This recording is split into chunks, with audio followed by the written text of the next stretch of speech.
All right, everyone. I want to thank you all so much for your wonderful patience. But we are ready to go now with Song of Rapture on this wonderful Thursday evening. It is time for some more D&D online head gaming. Now this will be run as always by Monsieur Omen. Mr. Omen, what do you have in store for us tonight?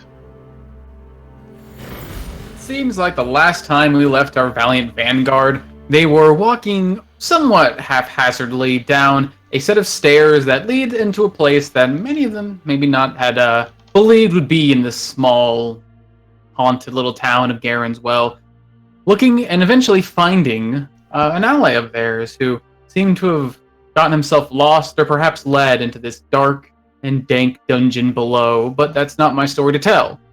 Can someone tell me what happened last time on A Song of Rapture? Previously on Song of Rapture, the clock tower chimed, making the morning for our heroes. The valiant vanguard split up in the dark and dreary town of Garenswell to seek answers surrounding Dr. Eric Gelner.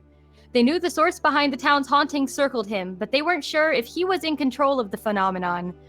Gregory volunteered to remain at the Church of Sune, which they would go back to once investigations concluded.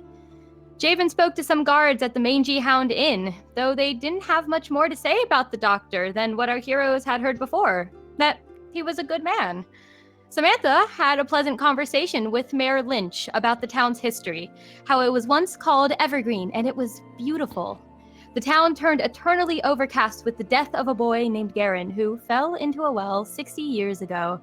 But the doctor had been around much longer than that. In fact, the doctor had been around since Lynch's grandfather. What a good man he was, that doctor.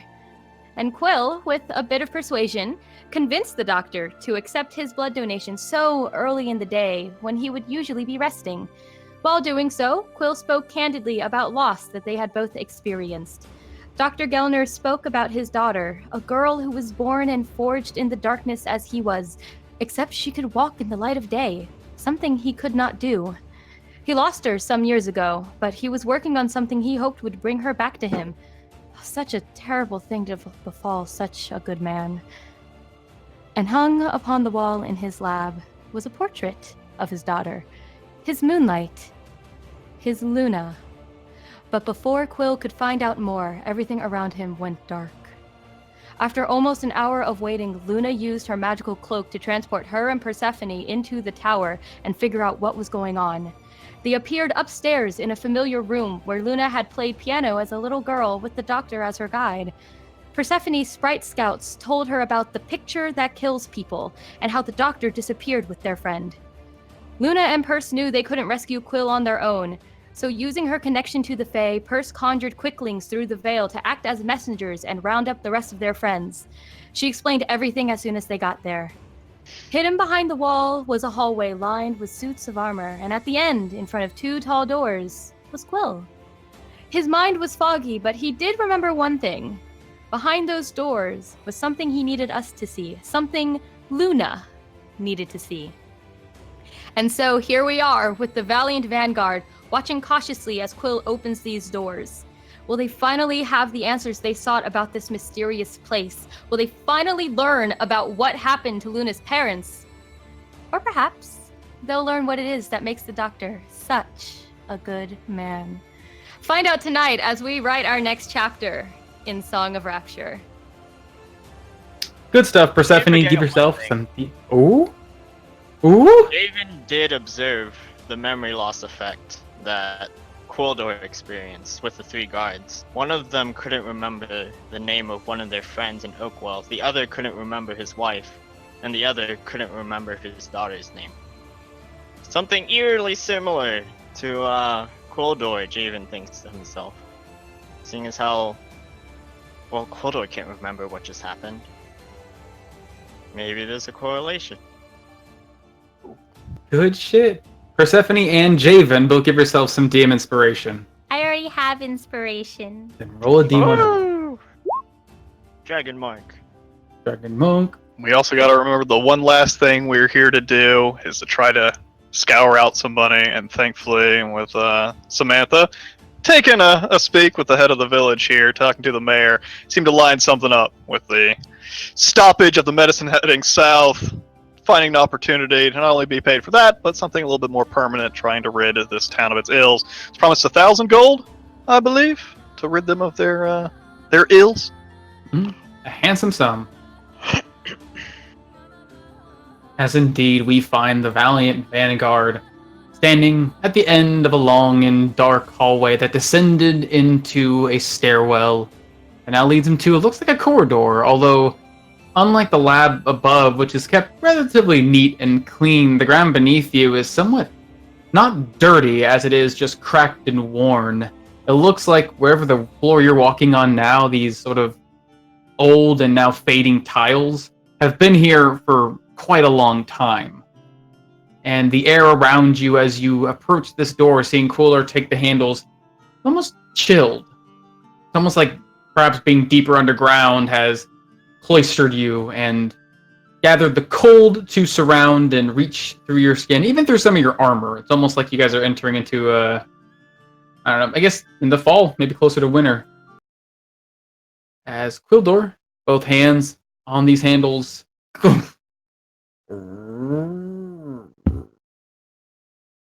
the doors open wide, and you find yourself staring into an open room, like an atrium of sorts. This pretty expansive looking hallway, connection of hallways, almost like a crossway of stone corridors. The center of which, let me grab you. At the center of which, you can see, especially with your considerable vision, Quill, looks like a couple of coffins. It's strange walking down to this room, maybe expecting a lab, but instead, first thing you see is the sign of a tomb. Large stone coffers, some of them seem to be pressed up against the wall ahead of you. And beyond that, just further shadows that eventually fade off. And Luna, let's see how far you see. You see all the way, baby. You can see even further past some of the shadows that obscure Quill's vision. You can see these coffers clear as day, and the further you look down into this hallway, you can see almost something sort of layering the ground, soft and gray, not quite as silver as you usually see it. It looks like a layer of fog or something has sort of coalesced on the ground here, just about ankle height, but not enough to really obscure your vision of it. And at the far end of this corridor where you're looking, you can see a large stone and metal door with also similar handles to the one you saw. Looks like there are further rooms in this great expanse before you. Well, what are you showing us? Mist, apparently. Quill. What? No, follow me. It's through here. Well, I don't really want to follow you. No, Luna, you have to see this. It's amazing. Is it? Yes, quickly. All votes for Quilly Code right now. I mean, Well, he hasn't led us astray before. simply proceed, but be on guard, of course. And Samantha pulls out her scepter. As Samantha says to be on guard, Persephone's gonna cast a little magic to detect evil and good as she follows after Quill. Being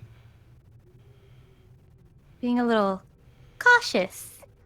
So I try to catch up to Quill, just being behind his shoulder as I'm holding out my sword that has light cast upon it to just light the way, just make sure nothing jumps out of the mist. Alrighty. You all prepare yourselves. Anything you want to do, Javen? I don't have magic. Okay. I got my fist though. Can't get this I'm on a the custom mage armor. Okay. Yeah, must be nice. I cast fist. As you ready yourself, I prepare to Javen. cast fist. Yeah, you know this Ooh, feeling, ran out of Javen. fist This slots. chill running around here. This sensation, something bad here. There's no sunlight. Avandra's love doesn't reach this place. It's might be in some danger. Granted some vision. Realizing I didn't. Vision. Was this door open? This door's open. I'm going. Yeah, it's the one that you just or opened up. Mm-hmm. Following close behind you, just right behind your shoulder. Yep, and the further you step in, Quill, you can see this room opens up into this great atrium. It looks like there's several walkways that sort of go around, one to just the left of you, I guess to the right of you, to the east. One directed to the south that now you can see more of. It looks like there's a doorway there. And then one that seems to go around the corner to the west, and another one further south, heading east as well. But of course, the first thing you notice when you walk in here, the light casting from your magic, is this large cage. Strangely enough, this old, not quite rusted, but just archaic-looking metal door, like a prison door, like a cell door, sort of nestled in between the stone facets of this wall, and on a pile of rags, just sort of leaning up against the stone wall. Looks like she's looking directly at you, Gregory, when your light is cast on it, but her eyes just seem to stare a little further past. Is this pale, gaunt-looking woman. Her clothes are like these. They were once white, but it looks like maybe just being in this dank place has sort of gathered some dust or something similar to it, sort of dirtying the whole thing. And she just seems to be staring off at you and maybe turning to look where she's trying to see. You can see across the opposite way another cage. And with your light cast across it, you can see the face of another similarly gaunt woman, although in the edge of the shadowy vision you have from your torch, it seems like she's actually laying on the ground, sort of like trying to use these rags as something of a resting place. What the hell? Wait, what the? God. Quill just continues to walk away. I'm gonna walk up to this cage. Oh, I no, am like- they're sick. They're sick. He's helping them. What the hell? By putting They don't them in need to unsanitary be- cages? They don't need to be in cages to be treated. They're not animals. Ma'am, are you alright? What the hell? Yeah, you call it to this woman, Gregory, and you can see her eyes sort of twinge a little bit. She like looks in your direction, and then she goes back to laying down again, just sort of staring off blankly, sort of unresponsive. I don't Sounds like see anything out of the ordinary with my That's right. magic. Are you Detecting using? evil. Detecting Oh, sure. evil good, Ooh. baby. Sure. As Persephone, you cast your magic, your senses pulse around this area. I think it's the first time you've cast it here within Garen's Well. And so suddenly it doesn't hit you, but it becomes overly abundantly apparent that immediately the smell of a graveyard fills your nose. This place is already kind of dank, but now it sort of overwhelms your senses as it feels like just being here in this place, everything's wrong. It's that sensation of desecration that just surrounds you. And you look around, looking at this woman, you can see almost like a blanket of shadow. This thing is reaching around the entire area, filling the cell, filling the walls, and sort of wrapping itself around her, almost like a cloak. And it's weird. It's like everything around you is touched by desecration. Every inch you're walking on, every stone, even the bars before you themselves seem to be touched by it, and almost have this sense of like, it's that weird smell. That smell of a graveyard, that smell of rot. It almost makes you think of undead, but not quite. This reminds me a little bit of Stroma. And I don't think we can help her by talking to her, Gregory. I think we need to see the doctor. Hell, if she's sick, I could try to help her. So I try to pull on the handle. Gregory, this isn't You natural. grab on Persephone, actually. As you see Gregory grabbing onto the handle, pulling on this thing, you look at him, finally turning your senses onto Gregory, and you can see the shadow wrapping up and around him as well. And behind him, Javen, and Luna, and Samantha. Gregory, let that go right now. It seems like this shadow that you're kind of picking up on with your magical senses is just pulling itself up and over everyone. I look down at my hands to see if it's consuming me too. It's like a cloak almost wrapping around your hands. It doesn't hurt. It doesn't feel terrible. You're only sensing the desecration of it, the strange sense of almost undeath around you, but it doesn't hurt. It just seems to be wrapping around you, like surrounding your body. What do you see, Persephone? Clouds, of darkness, desecration, wrapping her, and when Gregory touched the bars, wrapping around him and everyone. Guys, I think we lost Quill. Luna, Yeah. Again. come here. Still trying to yank this door open. Grab him on the handle. You can actually feel the metal sort of pulling, like you can hear it straining. It's not particularly powerful. It seems like it's, again, sort of archaic, just sort of there for its sake. But it's going to take some force. You're just trying to pry the whole thing open? Yeah, just the aggravation of sort of our suspicions confirmed of this man, all his good nature coming down to trapping people in a fucking basement and doing God knows what. And Put my hand he's on- got that thing pulsing on his neck that just wants him to fucking cut this motherfucker down. Yeah, his anger is just boiling up in him, and he's just trying to rinse this thing off of its hand. Gotcha. Give me an athletics check. Can I give him disadvantage by pushing him? Are you trying to interrupt them? Yes. Sure. Give me a dexterity save as you're trying to reflexively do something before you see this big muscly man taking action. Okay. Give me a straight dexterity check, Gregory. Oh. As Luna, you realize what Gregory's doing when his hands go on the door, you see those muscles tensing, and you go to reach out to try and stop him, but at this point, it's not speed that's a matter of fact. You could try and pull him away, but his strength's a little too much, and by the time you do reach him, his arms already start to pull, and give me that. There it is. Little 31. And give me a wisdom saving throw, Gregory. Alright. Oof. Little 22. Okay. As you're pulling on this thing, you feel like that anger you're talking about, that boiling in your blood, it begins to rile higher. It almost feels like just for a moment, if it wasn't for maybe Luna intervening and sort of bringing you back to reality for a second, almost feels like you were about to rage.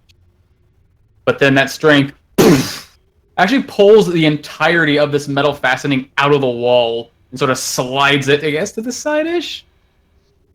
Just giving enough Just openings to this. pull it out and just slide it across the ground off to, I guess, my right. As you just see like a spray of stone, as it seems like the actual metal fastenings keeping this thing in place have been torn out. And yeah, there's nothing between you and this woman. As you look now closer with your light, her eyes seem to be almost dilated, completely filled. Like really no color left within them as she continues to stare forward. So I approach her. Gregor doesn't know what the fuck he's doing. He doesn't really think he can help her, but he's gonna try to reach out and just grab onto her arm or her shoulder, whatever's sort of closest to him. That's not too aggressive, and just sort of feel if she's shaking or if it seems like she's alive or just a sense of how she's doing. If she responds to him at all or anything. You reach out and sort of take your hand on her shoulder. And then the first thing you feel is... I mean, does Gregor wear gloves? He's wearing gauntlets? Big old heavy handy boys? Or can he feel things? No, he's got half plate on, so he doesn't have... He's not a Okay. full plate boy. He's just sort of got like some metal and shit all around him. Sure, maybe some like braces or something to protect his Yeah. wrists if need be. But like, you Arm put your guards. hand on her shoulder, very gently this time, trying to temper your strength not to crush this girl after having just torn a metal door out of the wall. And put your hand on her shoulder, and the first thing you feel is just cold. Like you're touching a corpse, and it's almost heartbreaking at first, realizing that maybe that what you saw before, that twinge, was just your imagination or the flickering of light. But then she moves, Gregory. And lunges at you. Roll me some initiative. Hell. Oof!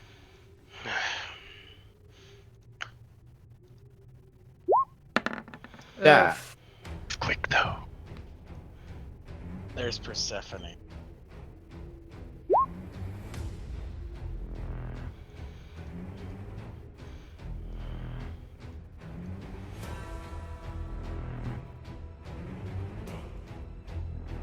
Okay.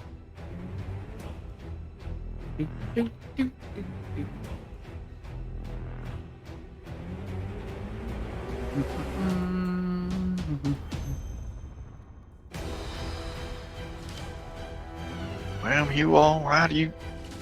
Oh, shit! Damn it, Gregory. Obsession with helping people is going to get you killed.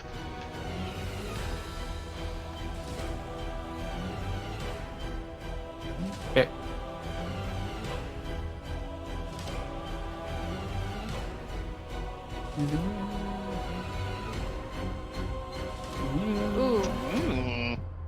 Ooh. Oh wow, okay. Wow. It's Tuesday all over again, guys. Okay. This creature sitting in front of you, Gregory, as you start to reach out to hold onto you can see its features just seem to change at an instant. As suddenly its eyes go completely dilated, almost filling black the moment your warmth touches it. And her skin that seems so pale, so cold, becomes this almost stone-like gray in color. And the whole feature just shifts, like her jaw becomes longer, her mouth opens up, almost to scream at you. As teeth just rip out of her mouth, and she reaches out to catch onto your body. Ooh. Persephone, see anything? Persephone. How horrible is this? Strangely enough, you see this black shadow wrapping around her body seem to flare greatly. And you just see the cloak seeming to wrap around its form. It just seems like all you sense is the shadow.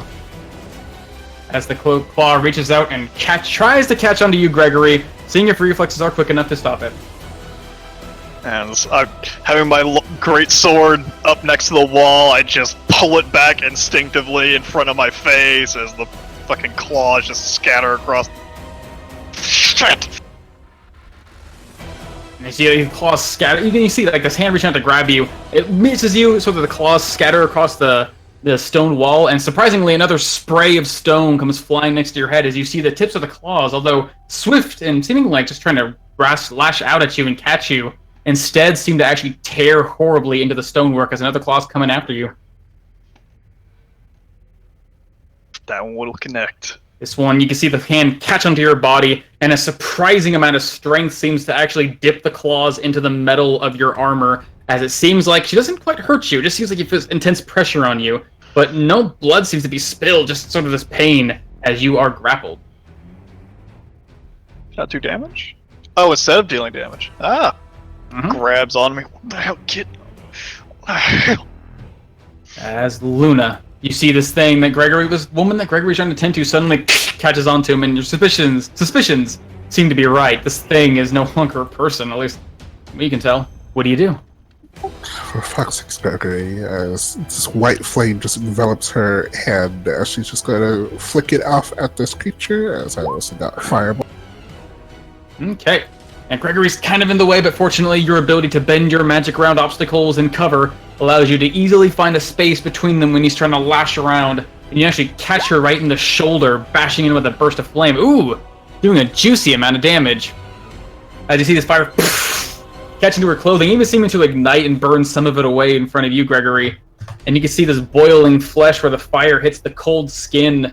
And then immediately you can hear this soft, like, sizzling sound, and it seems like the burns are starting to slowly retract, as if this large mark on her shoulder is slowly but surely receding in the middle of this combat. Anything else you want to do? That's it for now. Okay. Samantha, you see Gregory once again trying to save someone, and now they're trying to kill them. Motherfucker. Don't you hate it when that happens? Yes, very much do. As Samantha is just going to slip forward in front of Persephone, and try to slip past Javen.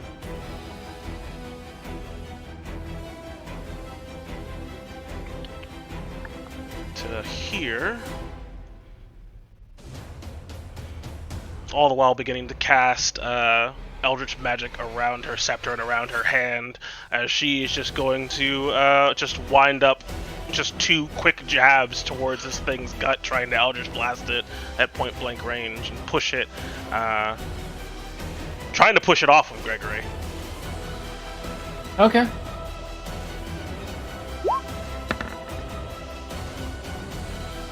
Ooh, as that first strike comes flying out, you're just thinking this woman's holding on to Gregory. She looks kind of frail, just blast her away, knock her off. But surprisingly, she actually moves her hand out to sort of smack and bat yours away, and it strikes your wrist with incredible force, almost throws it off to the side as the blast goes up flying and hit the wall instead. But the second strike coming in, this time a bit more certain, actually ends up strikes into her body. As it knocks into her, crackling force energy hitting her body, doing all the way damage. And again, as you strike down, almost because you're punching this magic into her, you have a bit more feeling with it. You hit into her form, and again, strangely enough, though she seems frail, it's almost like you're kind of punching into like a statue or something. It buffets and bends, but it seems to be incredibly strong.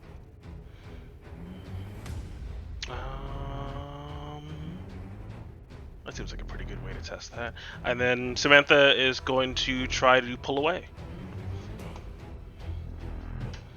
Okay. And as you turn, it looks to you and its claw reach out trying to catch onto you. And my snakes will try to return the favor.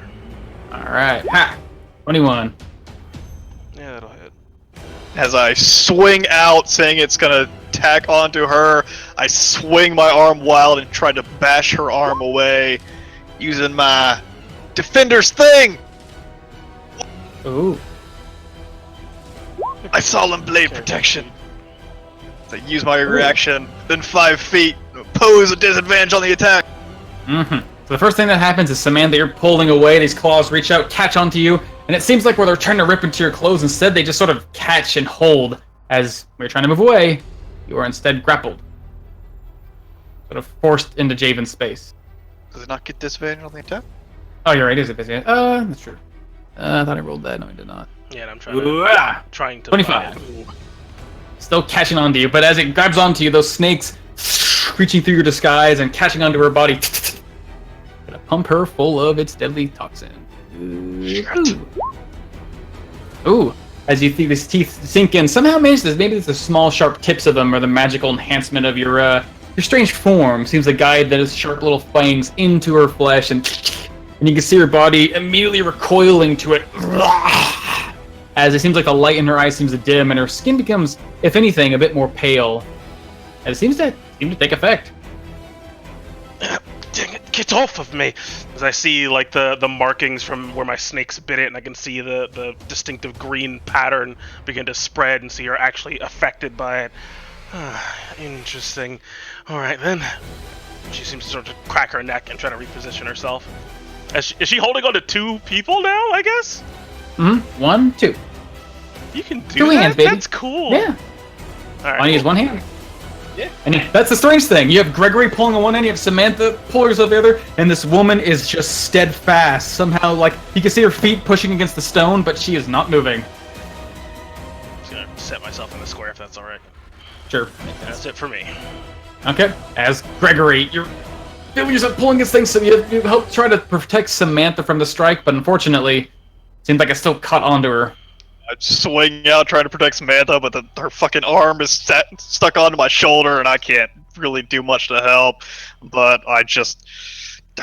Get the hell off of me! As I am just going to swing a fist into her jaw, as seeing the strange... Her teeth have grown, her fucking skin has turned gray. There's a little bit of hope, but it's fading quick, as I'm just trying to slam a fist into her jaw, trying to get her off of me. With an unarmed strike! Okay, give me that punch. Ooh! Limiting into it. Yeah, you throw your fist, and again, she's pretty quick. As that means you're throwing forward her hand again, almost like trying to deflect Samantha. She raises up her elbow while holding on to you, and the fist, with surprising strength, gets battered to the side. As she just batters away my hand. I still haven't given up hope quite yet, as I'm wheeling my fist back around, trying to just knock some sense into her, some radiant light shining through my hand, but also the anger starting to grow, and it actually seems like this strange mist is coiling up around the back of my hand as well. As I swing back around. 21. Ooh. That extra coil, that extra swing, throwing your back into this one, you end up crashing into her body. Again, it's like Samantha felt. It's almost like hitting a statue, this solid body, but it does bend before the attack as you do connect. Trying to do whatever I can. The only thing I can really think is maybe to knock some sense into her with some light in this place of darkness as I put level 1 smite into that. Ooh. As that fist pounds into her body, you press further and further, your strength driving it into her flesh, which seems to be almost denting before the strike, but then that light pulses in, and she just howls in pain, almost ready to release you, but not quite yet. As almost you can see and smell your fist burning its way into her body, this horrible crackling, almost worse than when Luna's fire crashed into her shoulder, as she seems to take an immense amount of damage.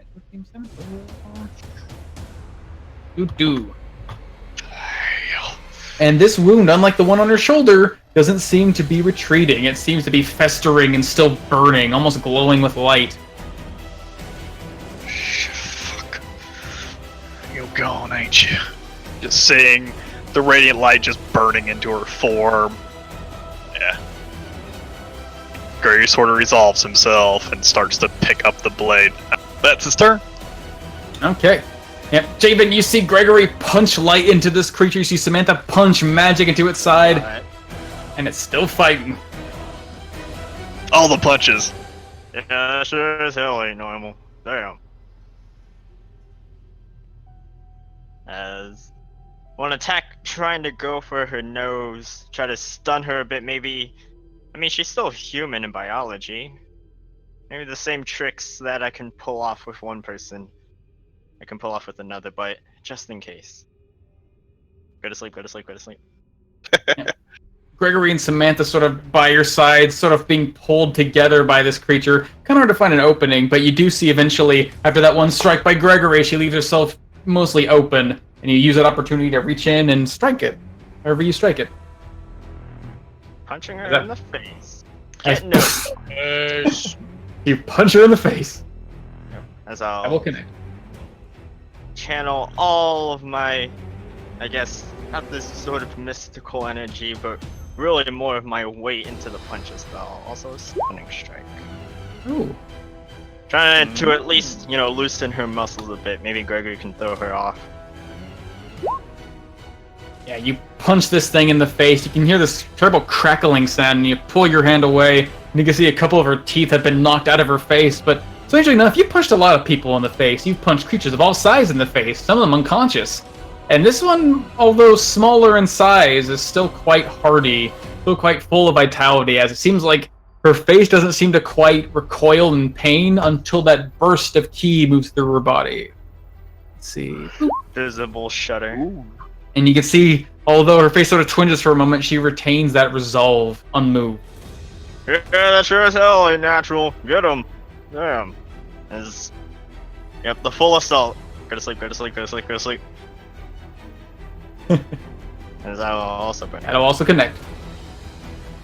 Sleep, sleep. That'll connect. No, okay. Yeah, seeing that maybe it's in her sickened and wounded state. All of your strikes seem to find purchase, and you're just pounding into her body, each one taking bit by bit away. First punch sort of didn't really question her resolve. The second strike becoming a bit heavier, now finding yourself realizing, yeah, this is no normal human. You can't pull back your punches. And one after another, you begin to pound and pound and pound into her until her legs begin to buckle beneath her, almost ready to fall to the ground as you are just laying into this creature. Yeah, it ain't. Damn it. Sorry. He just sort of mutters to himself, singing this out. Yep. Same thing as Gregory. Yeah, she's beyond redemption. Smart. That ain't a lady no more. That's a monster. That'll be my turn. All right. As you pull back, you see this creature sort of shuffling on the ground, her clawed feet seeming to tear into the stone, and you can hear the sound of it, almost like stone grinding on stone. And then you realize that's not her feet making that sound. As Persephone, your magic sense sort of spreading through the entire area. Your sense is a bit sharper now. You've been picking up on everything. You can hear more stone grinding, not from ahead of you, but from behind you. As shuffling in the ground. You can see chunks of these somewhat broken sarcophagi begin to slide their lids away as you see long, decrepit skeletal hands pulling themselves out. And with your senses on, Persephone, you see something quite interesting. You see this hand, for once it seems skeletal, gets wrapped around in this shadow, this cloak of darkness as it drags itself out of its hole, one directly south to you. And as it pulls itself out, you can see this shadow cloak isn't just wrapping around its form, it's stopping, and it's sort of taking shape. And as it's trying to pull its sort of collective body out of its crypt, you could see it actually wrapping around his hands and, in the strangest way, sort of giving flesh of sorts to its bony limbs, as you see these long facsimiles of dark claws helping it pull its body out of its tomb. As this creature comes pulling itself towards you, let's see. Yes! And just immediately as it reaches out, this skeletal hand is coming to reach out, almost like to smack or claw at you. And then again, the shadowy cloak seems to wrap around its arm, taking a full shape of a huge claw, and just tries to cut at you. Getting 2 strikes coming at you. Yeah. Boop. First one, easily able to see it, thanks to your senses, able to see this thing forming before it actually hits you. Carving through the air, and another one reaching up to the side, the shadow seeming to shift across its body and give new facsimile of flesh to the other hand. Woof. But again, your sense is too sharp to really let it reach you. Hide behind Myrtle, my turtle shield. But it's not the only thing you hear, as all around you, from behind Luna, this crypt opens up, another one of these creatures comes out, this cloak pulling across its body. And as you see it, Luna, it looks somewhat similar to what Persephone's seeing, although all you see is just sort of this like weird decrepit cloak it's wearing, almost like a physical object. But as it moves its hand, the cloak seems to pull around its body, almost like liquid, and take the shape of a claw as it's getting 2 strikes at you. Oof, and oof. Ooh, what a swing. One swipe, basically almost falling, and the cloak. It seems like the cloak is retracting from the arm, like prematurely. As it misses horribly, it seems like just almost trying to bat at you with a normal claw. The other arm comes up wildly as this massive mound of shadow trying to carve at you with the crit.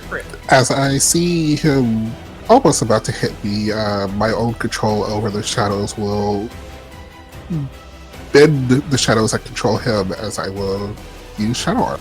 Oh, Give him disadvantage. As this massive weapon of shadow comes in your direction, a massive armor of shadow rises up to defend against it, as he's got to make one more attack roll. They say fight shadow with shadow. As you see this massive claw come into contact with your armor and clash with it, 2 objects of similar make before peeling away. That will not hit. that was the bite. Yeah, still that what? Oh, wrong guy. Well, wrong guy. No, no. Okay. Good shit. The shadows are stronger. As pulling themselves out of their own tombs, another creature and another creature. Creatures seem to be pulling themselves, and as they approach Persephone, now that you can actually see them coming out of further distances, you can tell that these small things, as they're running towards you, these long cloaks, seem to be thicker, almost like armor made out of this dense shadow. But as it gets closer and closer, you can see something seems to be pushing away the shadowy armor itself as it reaches you. And eventually the claws start coming. 2 more at Luna and 2 more Persephone. Starting with Persephone. 2 Persephone. Wah. No! Nice. Get fucked! What's your AC again? 18? Yeah. As this thing claw comes flying at you, about to get to you, fortunately, the shield in your arm raises up and clashes it away. And also sort of batters away the other one as it's still trying to shift its shadowy form to find a good weapon to strike you with. 2 more coming at you, Luna. Disadvantage? Yeah. As you are protecting yourself with your shadowy armor. Oof. Oof. How do you defend yourself with your shadow armor? The shadows that make up my armor actually move me instead of Luna actually dodging herself, so it's like she's riding it. Okay. Guiding your movements and pulling you swiftly away, almost on its own accord. Nice. Awesome. As Quildor, off in another room, you find yourself standing before a strange sight. Large pillars, the statue of what looks to be some sort of feminine form with its back to you, facing away. It seems oddly familiar, but you're not really sure why. But then you hear the sound of screaming, howling, and the clashing of metal and clattering of stone coming from where you came from. Well, obviously I stay here and just, spend the entire round of combat always in here.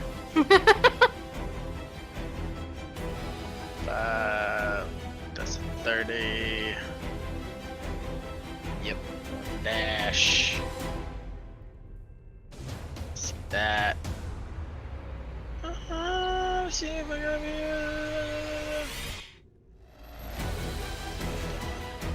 You come around the corner and you see these strange cloaked skeletons. It looks like the cloak's moving across their body and sort of forming claws to strike out at your allies.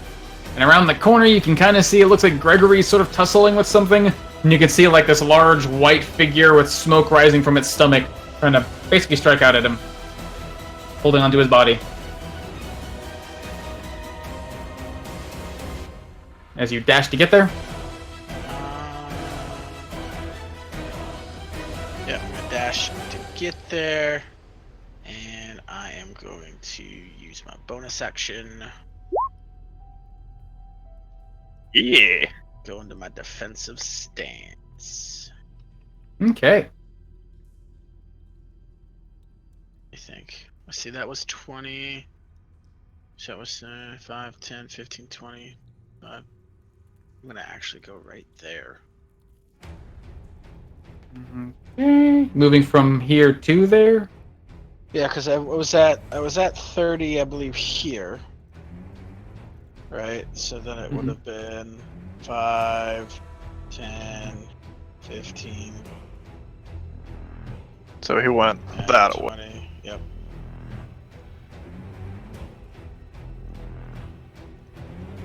Okay, making sure.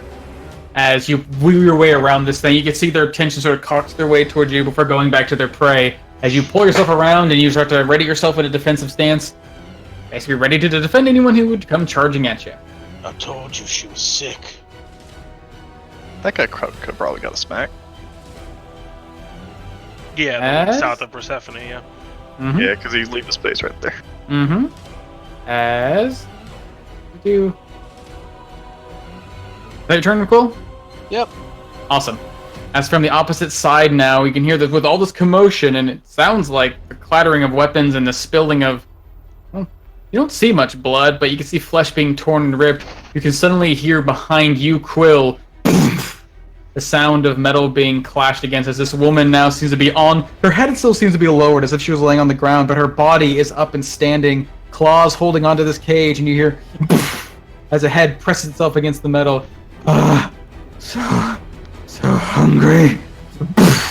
Strikes one more time, and the final strike, knocking this cage across the room and clattering, bent and bloodied. You can see it looks like some small dark stains rolling down her forehead as her skin becomes this pale white, and she assumes the form similar to the other creature. Here. Two. Patience are loose. And it comes rushing towards, it looks like you, Quill, just running towards you as fast as it can, but you take your sword out and... she's sick. As though instinct would tell you to draw and strike her as she approaches. Strangely enough, you... give me a wisdom save. Oh, this is going good. And the blade stays sheathed at your side. As you can't strike her down. No, she's sick. Don't harm sick women.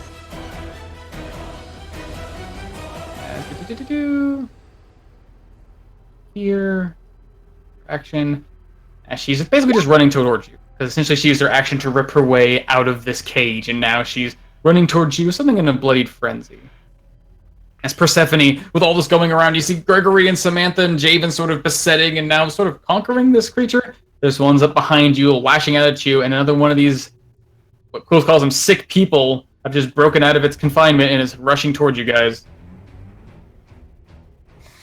All Persephone could think to do is that she can't be in the middle of all of this. She can't be in the center of all this fighting. And as she's thinking that, her crystal starts to glow and these misty wings start to envelope her almost in a cocoon as she disappears. And boop, Misty Steps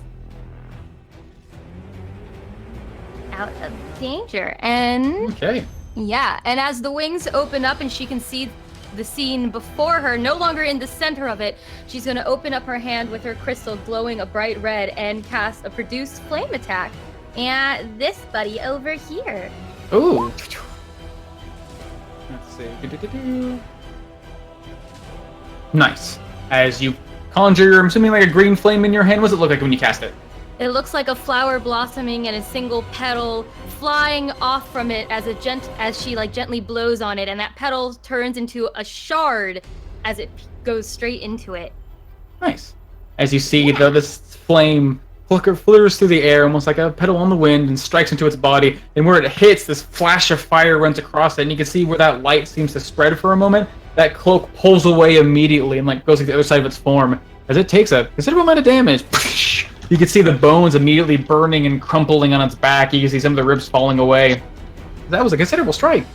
But it still seems to be standing, holding itself together, if only by the strange material of shadow that seems to be corporeal around it.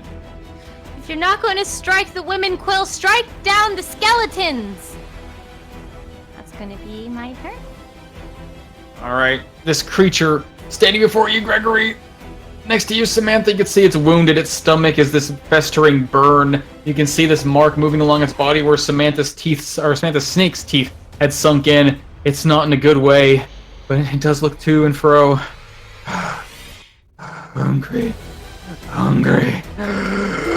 And it just reaches out and tries to sink its teeth, long and sharp, into your neck, Gregory. Although it does so in sort of this limping, weakened state, unable to truly pull upon its strength. Ooh.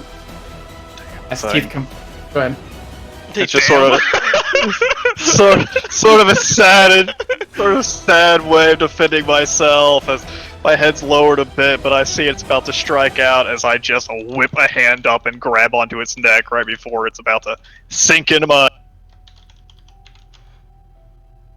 And all it can do, as you're holding onto its neck, you can just feel it's like trying to wrench on your body, Gregory, as its claws are going to try and dig through your armor, trying to get through the metal deeper to try and actually wrench you, although again, in this weakened state, it can only do so much. Ooh, but it seems like there's this twinge of strength suddenly, as it twists and wrenches against you, almost like twisting against your neck, as you take 9 slashing damage, as you feel these claws get through the armor finally and touch flesh, and it's almost like cold, icy knives getting into your skin and muscle.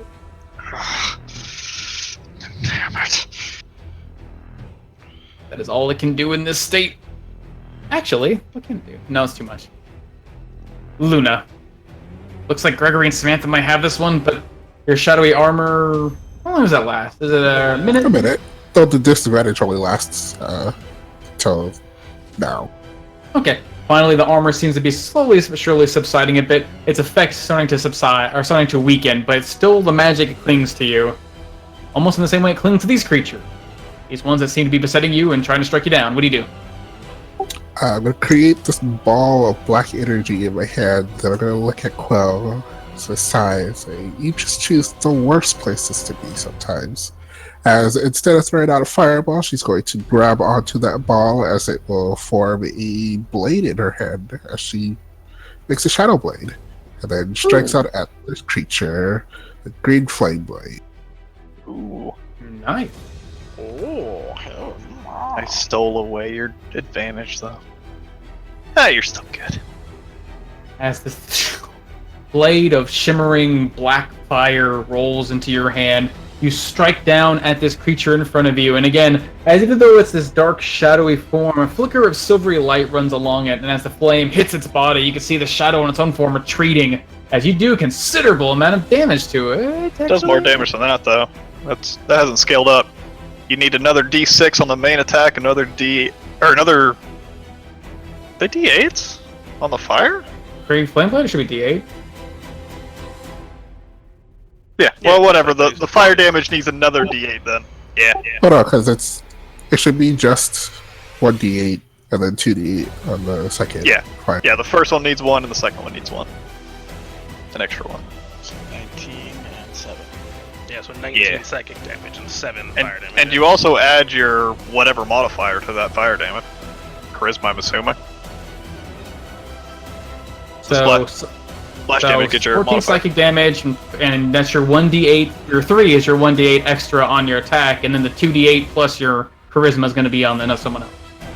Yeah, so 13 on the one below. Gotcha. So 17 on this one, and then 13 on that one. Nice. As this fire, a strange black fire, wraps across his body, it seems like the shadow itself seems to be wrapping around his own cloak and burning it away, casting it aside. As you do a considerable amount of damage to this creature, almost the entirety of its cloak form seems to be consumed by your fire. As this other burst of flame comes rolling across this creature's body, almost like jumping off and getting its own life. As it seems like it also takes a considerable amount of damage, its form being torn apart. As it seems like it's barely left put together. So that'll be my turn. Alright. Samantha, this creature, it almost bit out of Gregory, but it seems to be weakened, affected by the venom of your serpents. Yeah, that leads Samantha to realize, like, whatever this thing is, there's some facility of life to it, some actual life to it, because she knows her poisons can no longer affect things that are beyond the veil.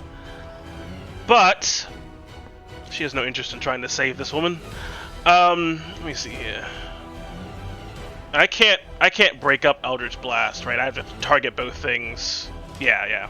Okay, so Fire off at the same time. yeah, it's a little weird, but Samantha's going to try to take the arm that isn't being grappled on and just summon forth a collection of green claws around it and just try to rip up from her stomach to her chest with Eldritch Blast, and then take those claws and throw them away from her to the skeleton in front of Luna.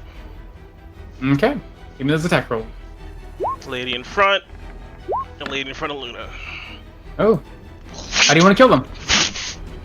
Just like that, just conjuring forth those claws, she just gets ripped open in 5 straight lines from stomach to chest, and then she just kind of pulls Gregory a little bit out of the way and throws her hand past him, and the claws leave her fingers and just pummel into the skull of the skeleton, obliterating it. Yep, as you see Gregory's claws rip up this woman's body, and you can hear this terrible last scream as suddenly she just goes limp against your arm. Strangely enough, although something seems to be pouring from her wounds, it doesn't seem to be profusely like bloodshed, as she just falls limp, and the grip on your body, the cold claws in your shoulder, and those clutching onto your armor, Samantha, go limp as this creature is dead.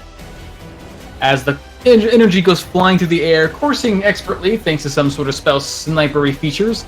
Luna, you see these claws fly just next to you and strike at what remains of this creature's body, hitting the side of its skull, and suddenly the skull seems to crack and shatter apart, and as it falls in sort of response to this sudden destruction, the rest of the bones take the impact of gravity and shatter and fall to the ground in a clutter. Just as quickly as that thing is dead, just move it out of the way. Samantha just seems to spin herself between her allies and get right next to Luna.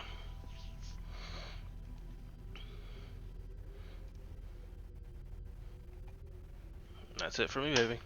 Okay. Gregory, you finally feel this woman go limp against your hand, and the hand that claws your shoulder lets go. I just sort of pull the hand out of my shoulder and just lay it down on the ground. My other hand on my blade. I start to just stand the rest of the way up as I was just a little bit crouched down. Hell.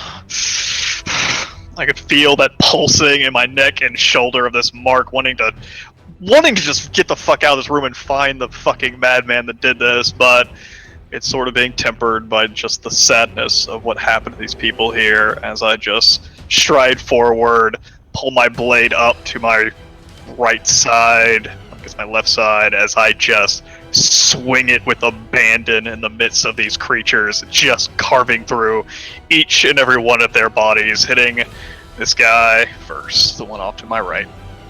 Give me that So swing. be right. As I'm attacking recklessly. I'm not trying to defend myself, just trying to put these things down. Will, pull your blade. They're too far gone. A swing, Ooh, swing you do. crunching into this skeleton first. As you crash into its body, it seems like it was wounded by, it looks like this flame that seems to be, the light of it seems to be casting away its shadowy armor, but then what seems to be left of it is its skeletal form, which your sword demolishes.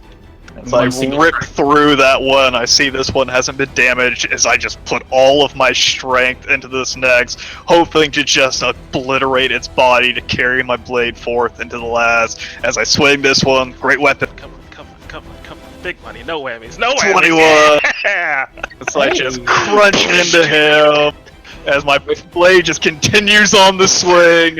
Which one you slicing striking? The the middle one. I'm just carving all the way through them. Please. As you hit its body, you can see the glimmer of your sword sort of casting almost its own shine against the armor that retreats instinctively. Maybe it's the light, maybe it's the metal, but regardless, you carve up through its body, going from its waist up to its shoulder. Maybe your experience in fighting skeletons helps you know, maybe you can't just cut them in half, or just skeletons, the full mouse like that. So you just tear them to pieces as he just clatters the pieces into bones as he is dead. And the last strike, cutting through the last remaining one, not needing all my strength, slowing the blade a little bit, not to keep leaving on through fucking Samantha and Luna, as I stop the blade as it just crushes into its body, slamming home. As I guess continue walking forward. Just this one large flurry of swings, just bones, and it looks like the remnants of a cloak that now seem to be dispersing into dust begin to settle as all that are left were once standing vicious creatures, now piles of bones. So, as I just stand, holding my blade up in front of this creature, illuminating its face, just sort of reassuring myself of its monstrous form and just bringing my resolve back. That's me. Okay, Javen, you see Gregory carrying this light with him, rushing forward, and just a long swing of his sword, destroying this swath of skeletons in front of him. No sword. As I go and jaunt over Gregory to the side of this woman, standing on the coffin. Ugh. You know, the light. Ugh. As Javen just shudders to himself, seeing true form. How disgusting. Fuck! No! Cease! None of that. No. Do that! Yes, me. As jumping from my vantage point, we're gonna do a downward kick. More face punches. Go to sleep. Go to sleep. You come down, jumping from this thing, 2 strikes. This creature seems like it's got a fixation on the creatures in front of it, and as you move around like a moving target, like an animal, this thing's senses go straight to you, its eyes facing you. And though your strikes are quick and nimble as a well-trained brawler, almost as quickly she pulls herself out of the way the first strike, and as you land and strike again, she pulls away again, avoiding both attacks. Huh. Because it's easier to hit you if you grabbing onto him, huh? As I'll use martial arts and as a bonus action, I'll punch. Punch! Yeah. Then you finally find a point where you're close within her, realizing she's got quick reflexes. You strike out against her body, and you finally connect, your knuckles bearing into her chest. Punch. But again, like before, when you strike in, you feel that resistance, that force against you, as it does take considerable strike. You know, pretty powerful attack, but seems like she is pretty hardy. Even if it's key empowered? It feels like your punch is doing what it should. It's just she's really tough. No, she's just a slab of meat. It's like hitting a punching bag. Thick lady. As I will attempt, though, even through that, to push forward, tapping into that deep well of reserve of energy with me to follow through even harder, as I will also stunning strike that. All right. Strike finally snap. finding purchase, trying to. Okay, there we go. Computer just turned off for a second. That was weird. Punched into her body, feeling the energy run through her form. This energy rippling. Feels like she holds herself reserved for a moment, but it does seem like something might be affecting her. As she does stand firm, and then her head starts to slouch to the side, and her eyes become a bit dull. And she seems like her mind is further lost than it was moments ago. As she is Gotcha. Here. It's been my turn. All right, Quill, you see this creature rushing towards you. Your instincts told you to draw your blade, but something's compelling you not to, and now you see it holding still in front of you. What do you want to do? Might feel my words, my presence, though. Might be bolstering your will a little bit.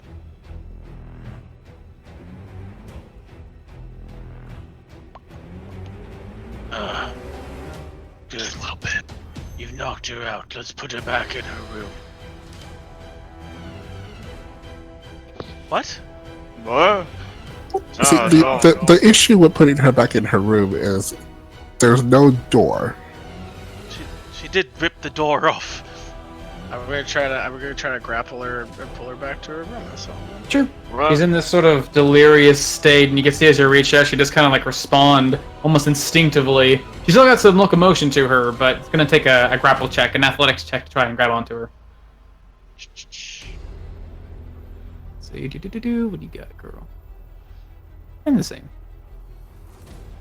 Ooh, as in this delirious state, you see one of his hands reach to try to slap yours away, but it's a little too slow as you're able to catch onto her, grapple her, as she is both stunned and grappled now. I'm gonna try to drag her back to her room. Sure. You're holding onto her now that you've stepped forward, up right inside you. You start dragging her forward. Your movement's going to be at least half now as you're pulling her step by step. You move there, so that's It's not like you move her.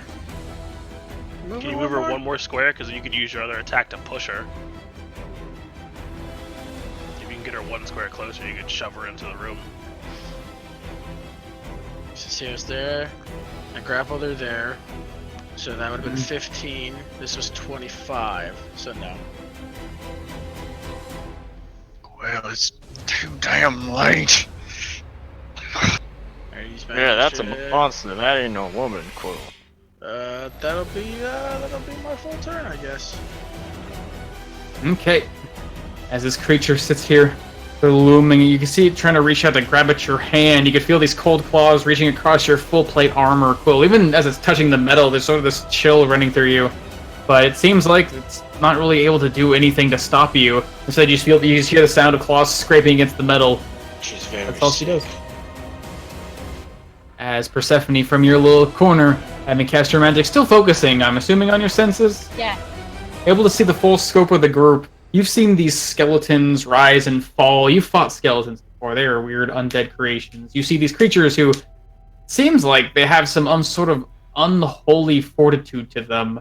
And you see your friends all before you. All people you know, all good people. And yet, as your vision continues to focus, taking in the full scope, you can see that cloaking shadow wraps around everyone. It wrapped around the skeletons, and yet you sense really nothing. It wraps around your friends, and they don't sense anything particularly wrong. They wrap around these strange, apparently sickened women, and you don't sense anything but the desecration of Garen's well. Persephone's staring at everything and seeing Quill act not quite himself. She's going to catch up with the rest of the group as Quill is pulling this woman away, stepping a little bit in front-ish Gregory and Javen. She's just going to lift up a hand. Let him do this. We certainly don't want to fight him. Says you. That's all I'm going to do my turn. I think that thing's gonna stop. As Luna. You see it looks like Quill's trying to lead this creature back to its cage? Come on, it's time to go back to bed.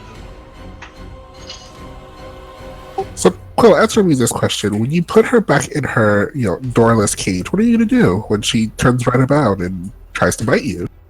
I'll put the door back on. The broken door. We'll fix You it. think we have the time to fix the broken door? She's tired. She'll go to sleep. Is it pretty obvious that Quill is That is not how Just he seems handled out of it. this. For a man who's all about drawing a sword and protecting people, you saw him even take a stance to go strike out at these people, and as this vicious thing that was attacking you, at least another one of them, came rushing towards him, he didn't do anything. Maybe he cares about the people, but it doesn't seem like he was, for a second, at least a second ago, shy away from cutting it down. I raised my shadow blade up to the creature's neck. I was gonna say, well, this thing dies, and if I have to burn you with it, I will. I don't know what's going on with you, but I'm over it, because I will stab her in Green Flint. With advantage, as this thing has trouble trying to defend itself.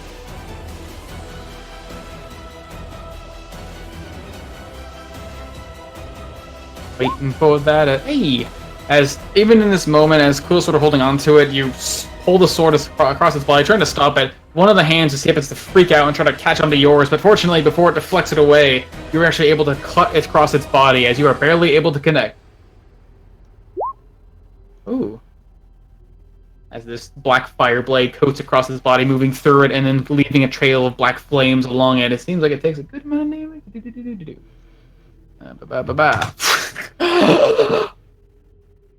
Luna, why are you attacking a sick woman? Well, they ain't just sick, they gone. The doctor said he could heal them. He's lying to you, Quill. I don't think I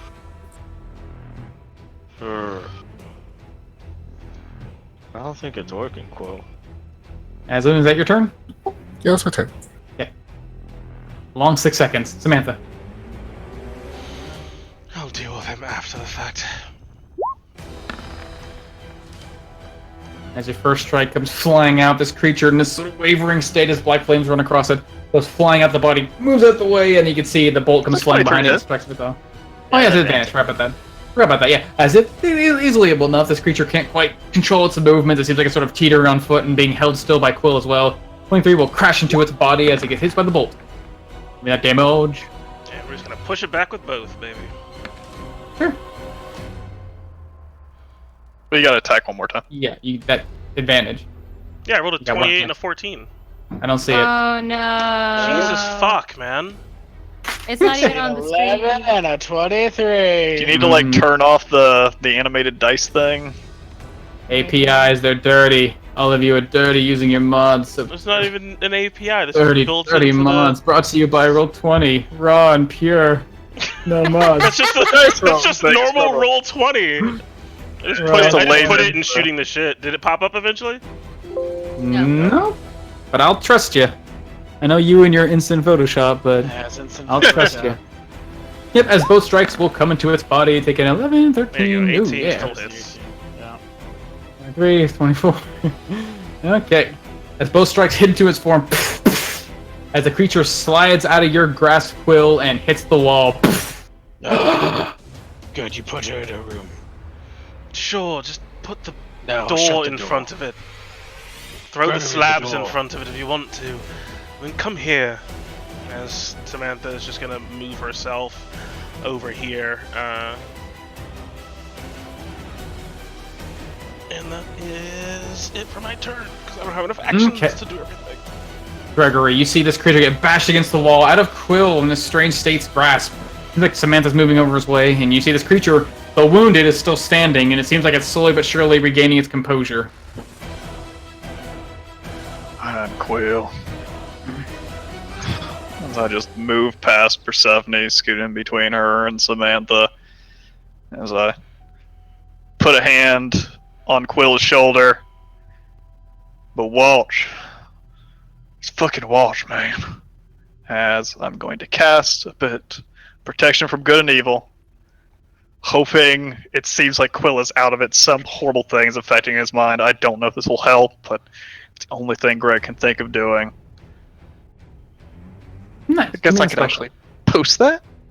Yeah. As the holy symbol around my neck starts to glow, and I actually pull off one of the little symbols of Avandra.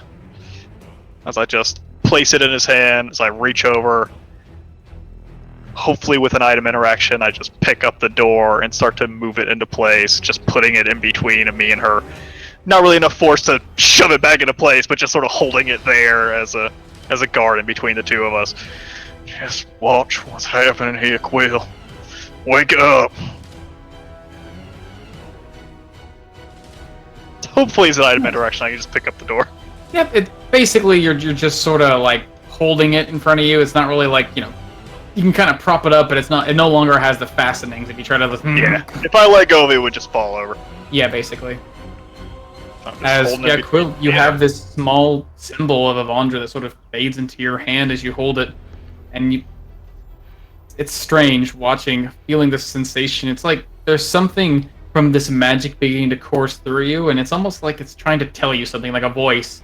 Everyone's been saying these things are monsters, but that can't possibly be right, but it's almost like there's another voice now in your hand, now pulsing into your mind, trying to tell you something, maybe convince you of something.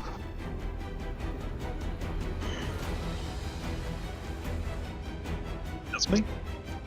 As Javen, you see Gregory sort of force now becoming the wall to this cage door, trying to hold it up and open, as the creature that you once battered with your fist now seems to be slowly but surely regaining its composure. Its steps are less teetering, its eyes are beginning to regain their light and focus, as it seems like it's looking back towards you, but although it's still sort of drooling and stuttering its utterances. What do you do, baby? I'll step behind Gregory. Actually, is Gregory holding onto the grate and pushing backward, or is He's just holding it in place. Just holding it in place. I'll hold on to the grate too. Nice. All right. Gregory sort of scoots to the side as both of you take a fastening hold onto this thing.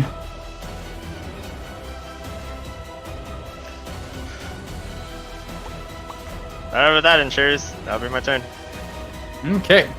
As Quill, you're feeling this sensation pulsing into your hand. It's like you still feel conflicted about this. Has to be a sick person, but that voice now calling in your mind, it's like there's someone trying to tell you something, and it's kind of lost.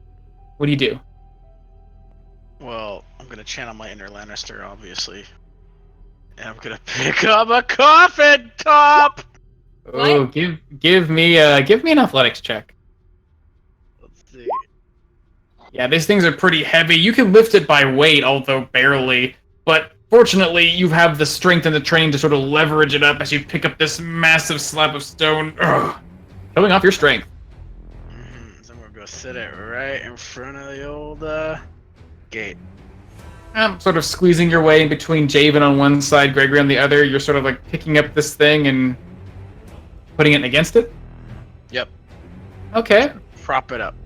Sure, sort of giving it like a base backing. It does a decent job. It still feels like if something pushed against this thing, it would be the top half going down like a lever, but the whole thing wouldn't be falling back. If you sort of keep this thing stationed on the ground, it might act as a decent base if something hits it full body, but seems like it adds a little bit to the defense. Oh. She's in her room. We're good. Just watch.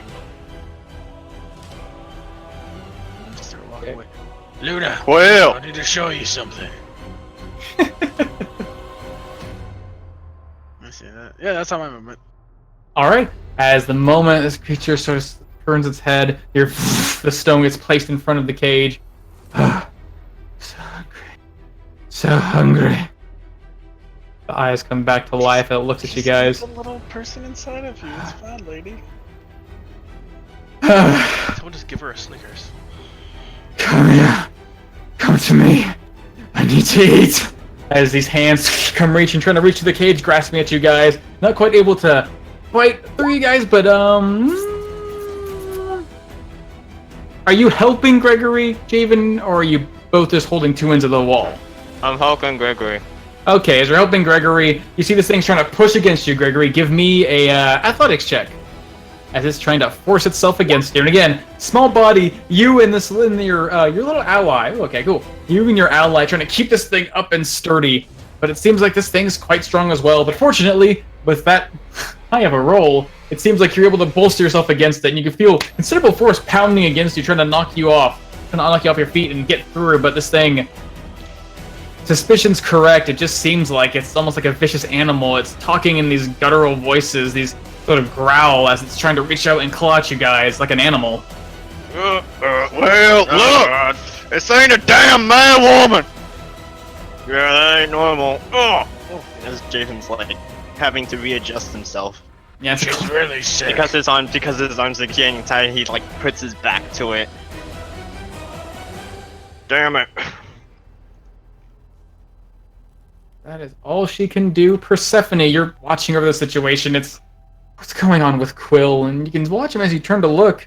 You can see from his hand this sort of like strange light begins to glow and move along him as it seems like whatever Gregory gave him, something is pulling away and casting itself aside as this cloak of shadow that all of you seem to be wearing is slowly but surely pulling away and fading. And you can see, I mean, he's still walking within this desecrated area, but the shadow of this place is no longer surrounding him. Whatever you did, Gregory, I think it's working, just not fast enough. I'm assuming we're standing on an elevated part of the atrium. Oh yeah, maybe like a foot or so. I'm gonna lift up my crystal and I'm gonna take a look at Quill. I'm sorry. And a red flower is going to bloom What? as the petal flies into the cage at the sick woman. Persephone, she's sick. Ooh, okay. Well, yeah, Yep. yep. A little challenging because you have Gregory in the way, Javen sort of moving himself, trying to avoid the claws, and a cage that offer some considerable cover. But fortunately, with maybe just a moment of clarity, realizing what you have to do, you find that small pinhole between your allies, between the bars of the cage, and actually strike true to hit this creature. Oh, no, wrong button. This button. There you go. Right about button. As you see, this flame flutters through and crash into its body's green flame rolling over its form. It coils back away from the cage in pain as it takes some considerable damage, but you can see it's already starting to heal up. As it seems like it's some of its previous wounds it received are starting to recede and regain themselves. As Luna.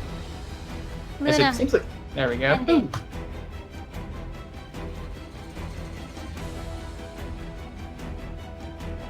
Now do my turn. Alright, as Luna, you see this thing's now burning part of its shoulder. It's reaching through the cage, just lashing out at your allies after having recoiled from the pain. It seems like the strike hit it, but as the flames are burning away, similar to your own flames, it seems to be already recoiling and seemingly healing quite quickly. Yes, I will whip out just another firebolt at it. Just 12. Just 12. Yeah, even though you can basically find a good place to pin through your allies, the bars between this thing are considerably hard to find a good spot through, as seems like as this thing is recoiling and reaching out and trying to slash and claw at your friends, ends up flying through its hair instead, catching some of it on fire, or hits the wall behind it as that misses. As I spend 2 sorcery points to try again. Oh, and with that, that will help, as unlike Persephone, who had maybe a bit of a challenge getting through, your ability to bend your spells makes it easy to get around any form of cover that isn't just complete, as that will connect and strike as this time green and red flame, or green and black flame rather, mold together and begin to burn greater. White flame? White flame now. White flame, as this White flame. as this moon white flame begins to burn and mix with the green and tear away at its form. Although it's still burning, and you can see now some of its clothes now burning away as the last one. It's still standing and pulling itself through. That's my turn. All right, Samantha. Seems like Gregory's trying to do something for Quill, trying to help him, and now it's just trying to kill this thing. Yeah, Samantha's is already ahead of this thing being dead, trying to figure out what it is she's going to do to try to get Quill back to his senses, or at least under control.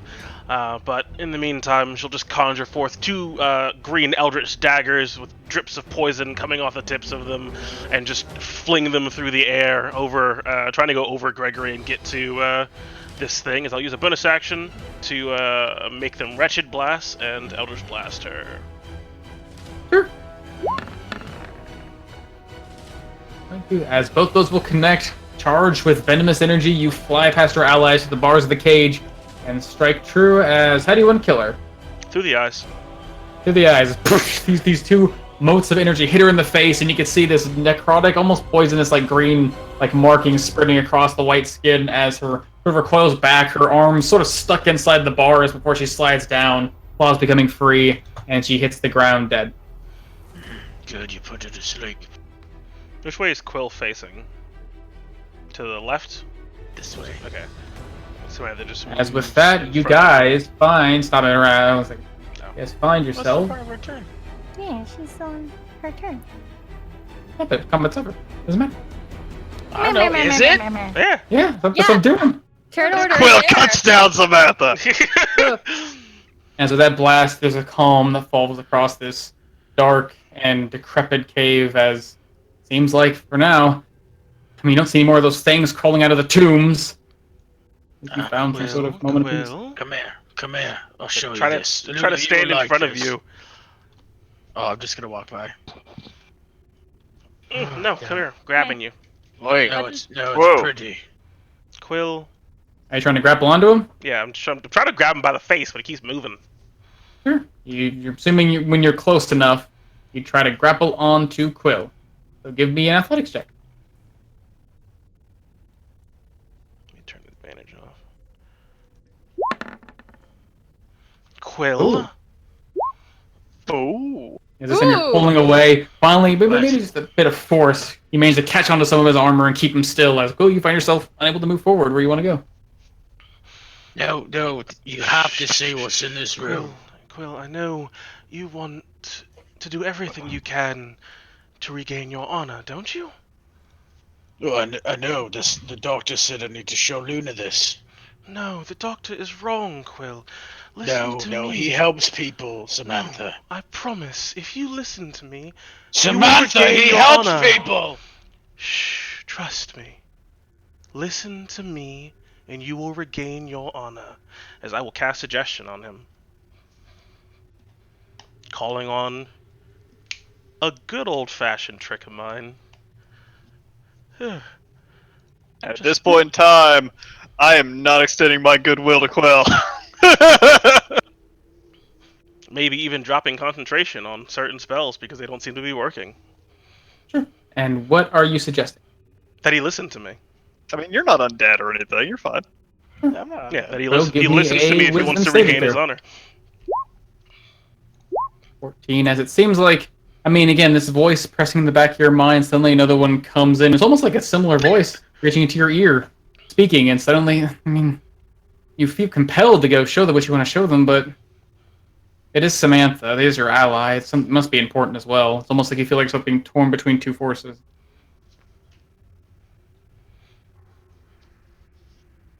Trust me. Just listen to what I have to say and what I tell you. And by the end of the day, you will feel much better.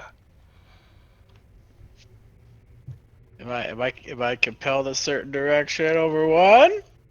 It seems like right now you're sort of torn. It's like you want to go do this, but at the same time, I mean, you feel compelled to another direction, which means right now you're sort of just stuck in the middle.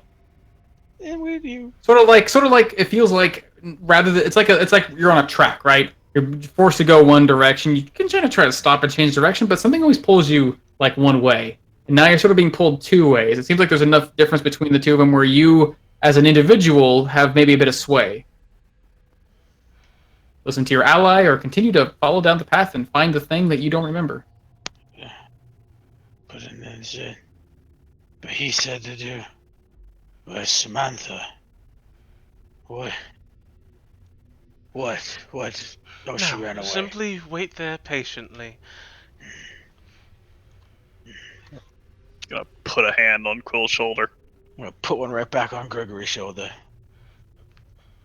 Well, We helped those people, Gregory. we did. Good. This is what they were. What's going on with you, man? I'm just holding my blade like up off to the side of him, trying to illuminate his face. Does he look alright?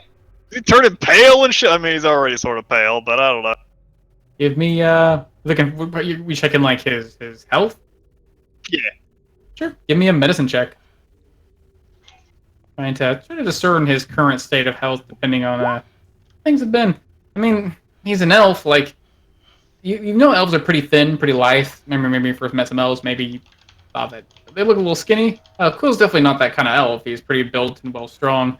The only thing that really seems to be standing out is maybe after some of the exertion rushing back here, he's got a bit of sweat on his brow a little bit, but he seems fine as ever, if only just confused. Manta, what are we doing? Wait here.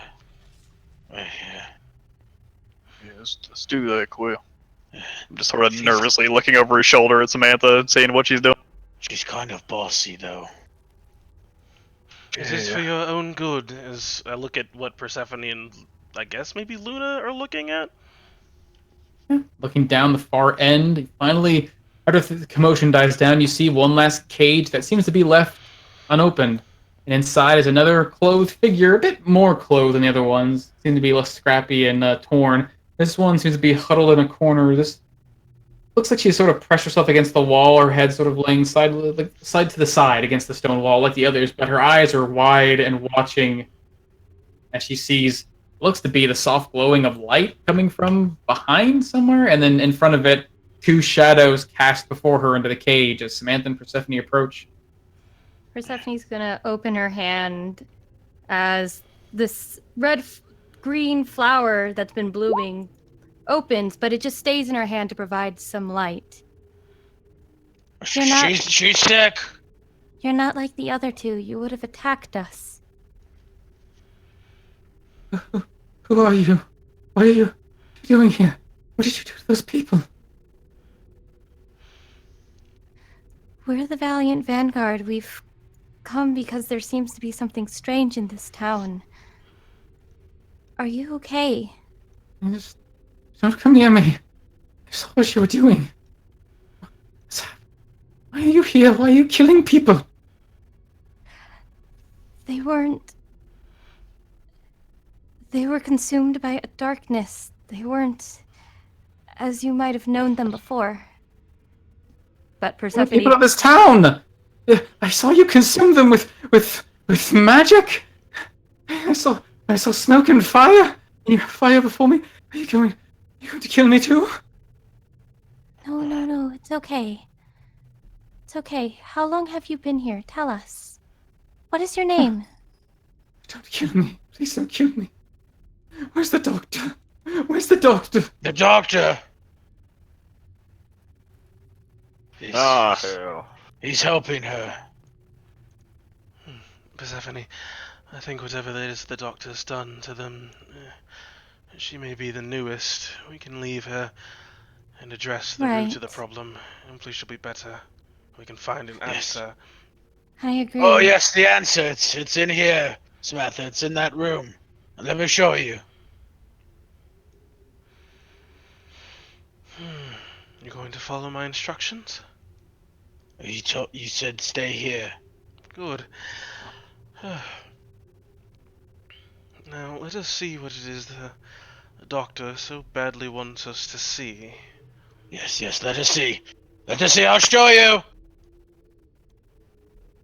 Yep, as Quill takes you down a strange path. It looks like it should have been a hallway, but the walls are strangely narrow. You kind of, especially Quill and looks like Gregory if he chose to, have to scrape your shoulders between these stone walls. Look at the fuck back there.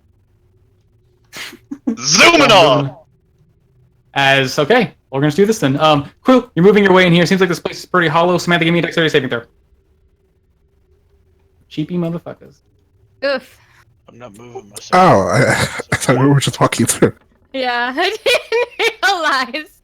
Yep, as you're stepping forward, walking into this room, just following after Quill, who seems to be very knowledgeable where to go. You see something ahead of you, begin to walk forward, and you start stepping on the stone, and you feel the ground beneath you suddenly shift as it looks like it becomes loose stone. But fortunately, at the last second, your instincts tell you to pull back as you step away, and suddenly the ground beneath you just appears to open forth into this pretty deep chasm.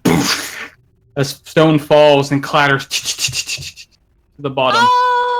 Samantha that would have is been quite terrible. thankful for the fact that she has so many eyes watching out for her. She's going to use her action to go ahead and drop her disguise, summoning forth her snakes properly. Sure. No, not there. hell? Samantha, not there. No, down here. What the hell happened? Ah, damn. Oh, this Going version of through Samantha actually has her full dark vision. Lol. Fix it. Boom, boom. As yeah, you're pulling your way through, pulling past this like a thicket of webs, Javen being the last one to sort of slide through. And again, as you walk in, you can hear the sound of stone clattering as it looks like the ground just seemed to have opened up and fallen through, like a pitfall of sorts. Your torchlight only goes down so far, but with the shadowy edges, it looks like it goes down about maybe 30 feet or so. Quite a fall. So it looks like it was made to be this way. It's not just the floor collapsing from old age. The top looks like it would have been just falling apart through old age, but you do notice as you look down, there's sort of this cobblestone make. Like, it's not just like stone tiles placed atop of dirt or earth. It looks like it's all stone forged, possibly, most likely with intention. Like some sort of trap. What in the hell? Luna, look at it, Luna. As Quill, you go down back to where you found this strange shape. And Luna, you follow through, and you see, again, it looks like this. It looks, at first, kind of strange shape, like a person standing forth with their arms sort of spread to the sides, this long, flowing robe going down its body, but you can't really make out a face or any distinguishing features on it because it seems like it's facing away from you. Come, look. Quill, Look at don't this. touch anything. We're looking, Quill. What the No, hell are we no. looking at? Over here. Look at it. As Javen comes around the corner, he'll turn around to look at the now forward-facing statue. Is it facing the way they are, or the... It is facing the way it looks like it is.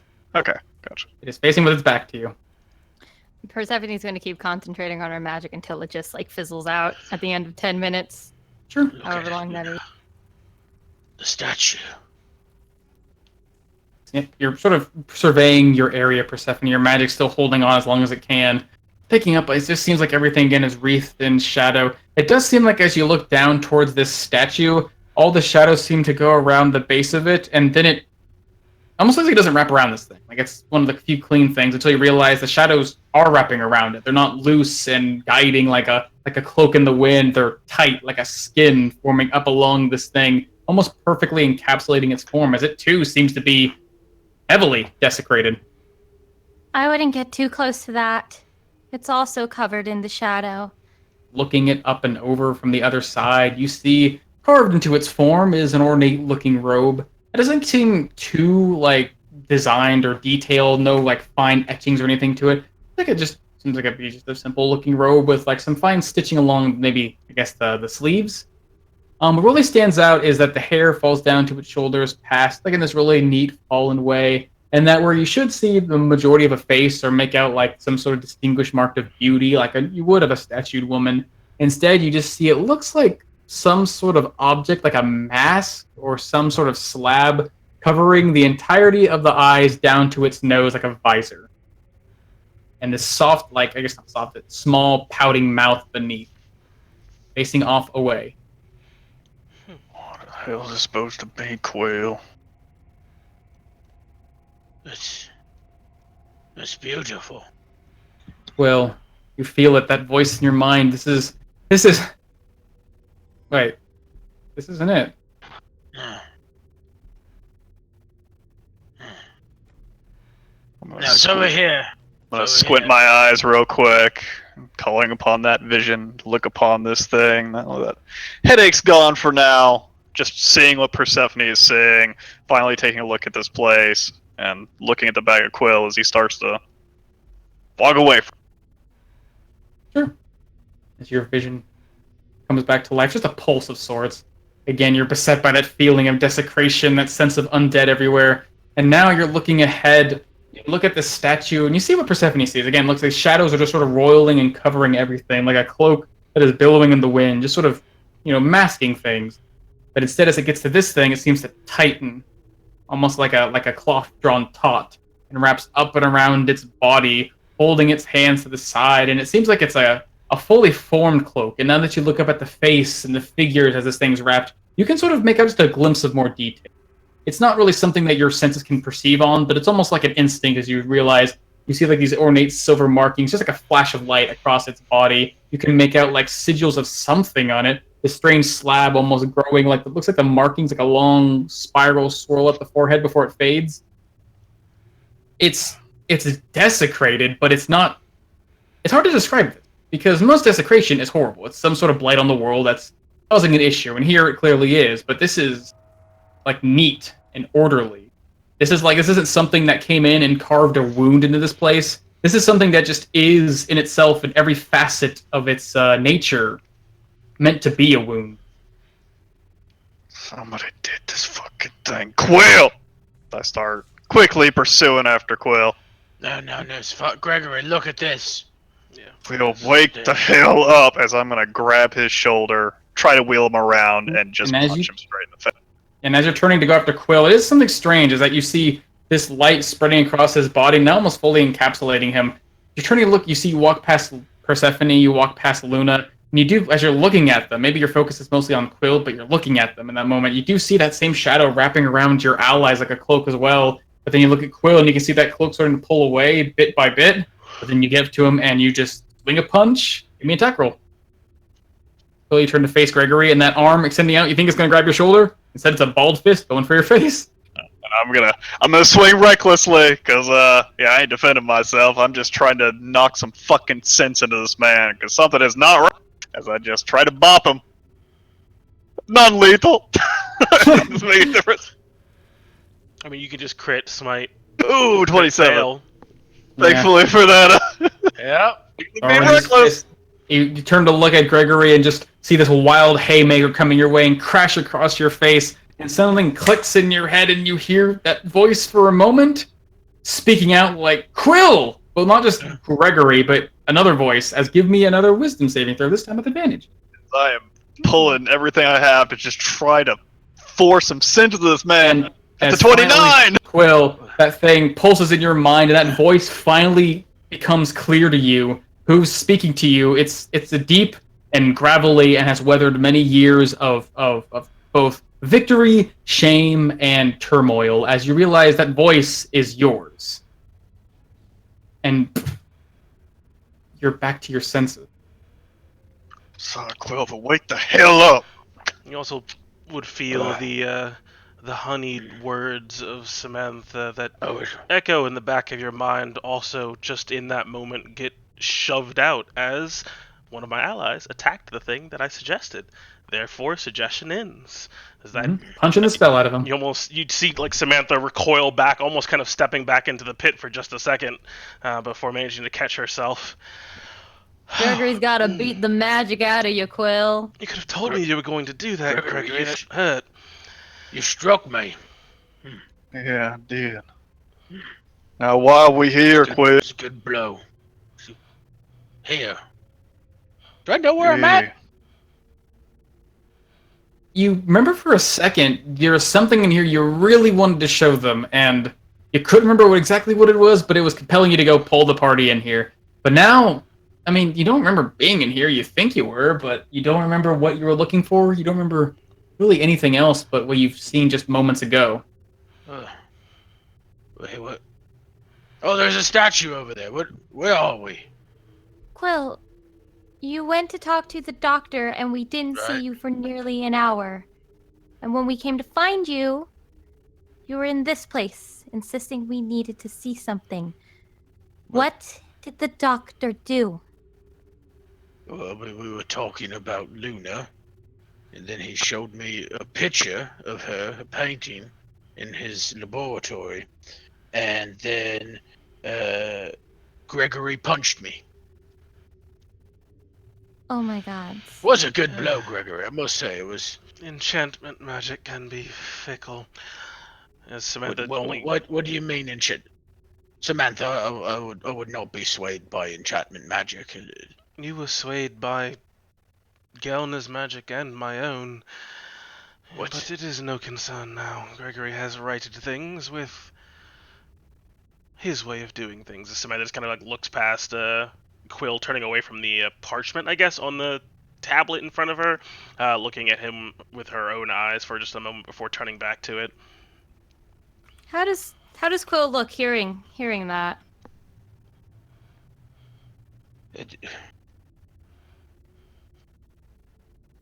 My mind has failed me. The doctor did something. No, this is right. He certainly ain't the fucking good man these people think he is. You don't could- remember them women. Not just a moment ago, quick. What woman? You really don't remember. He's turning them into fucking monsters down here. They weren't. They burned away with my light like something had no life left in. Like those.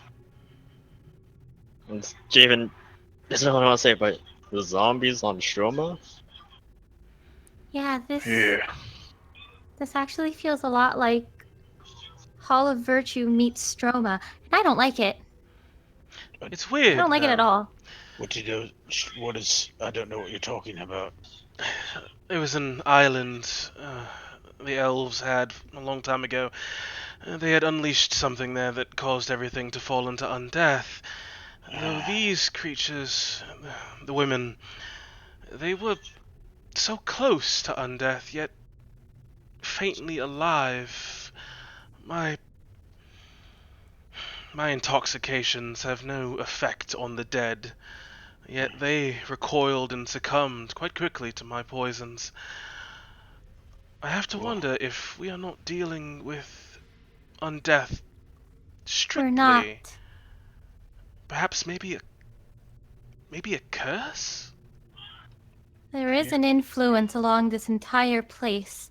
The women, even those skeletons that came out of the coffins, I didn't see them as undeath, but there are shadows everywhere, and they cover these beings, and they almost become like another body for them, forming claws to attack. Do they look like normal people to you? I haven't stopped looking at this place through a magical lens since we Wait a got minute. here. Are you saying they were puppets? Controlled Are you by saying they were alive? I don't know. God fucking damn it! Fucking kick the shit out of the ground, start walking back towards the south part of the room.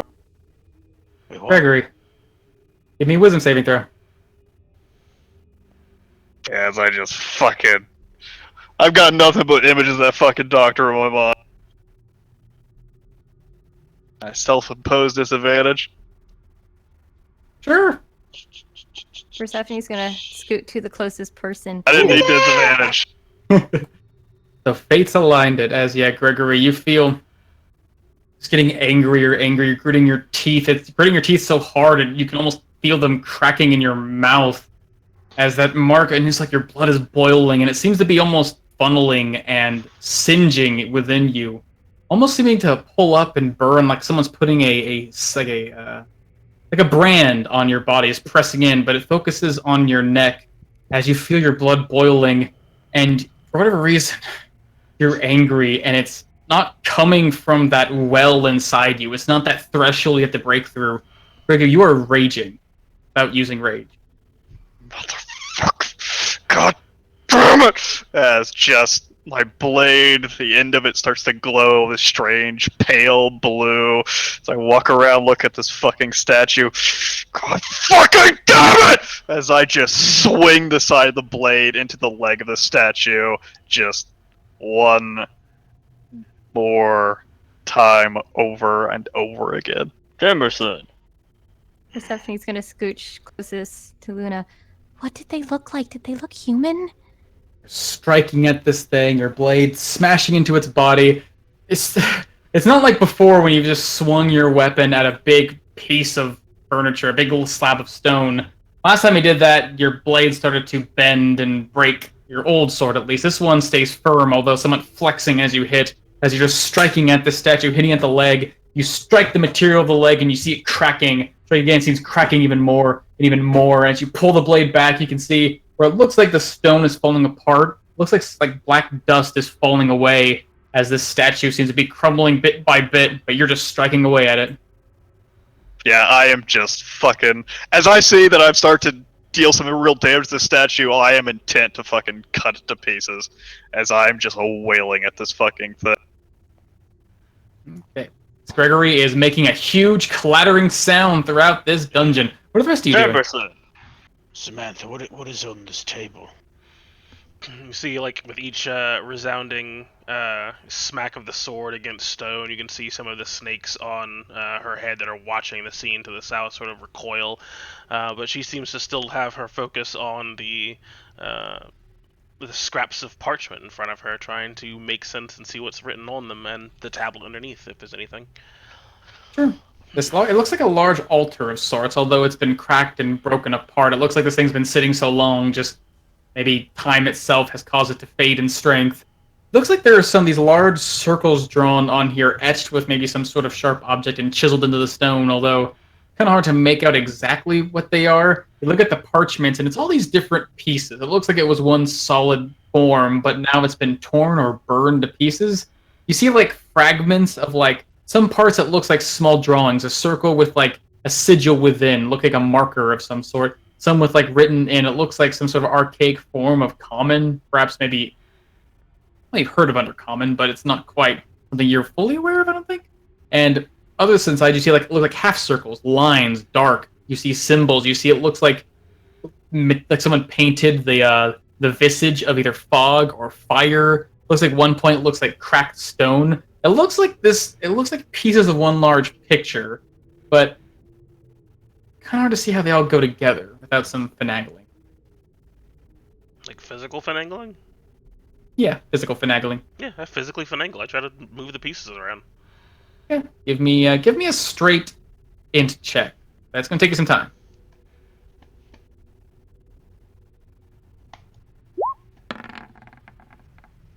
Yeah.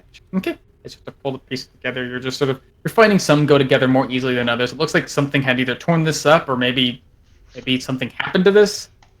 Hard to say if this was intentional or not, but it's gonna take a bit more time. Maybe, I don't know.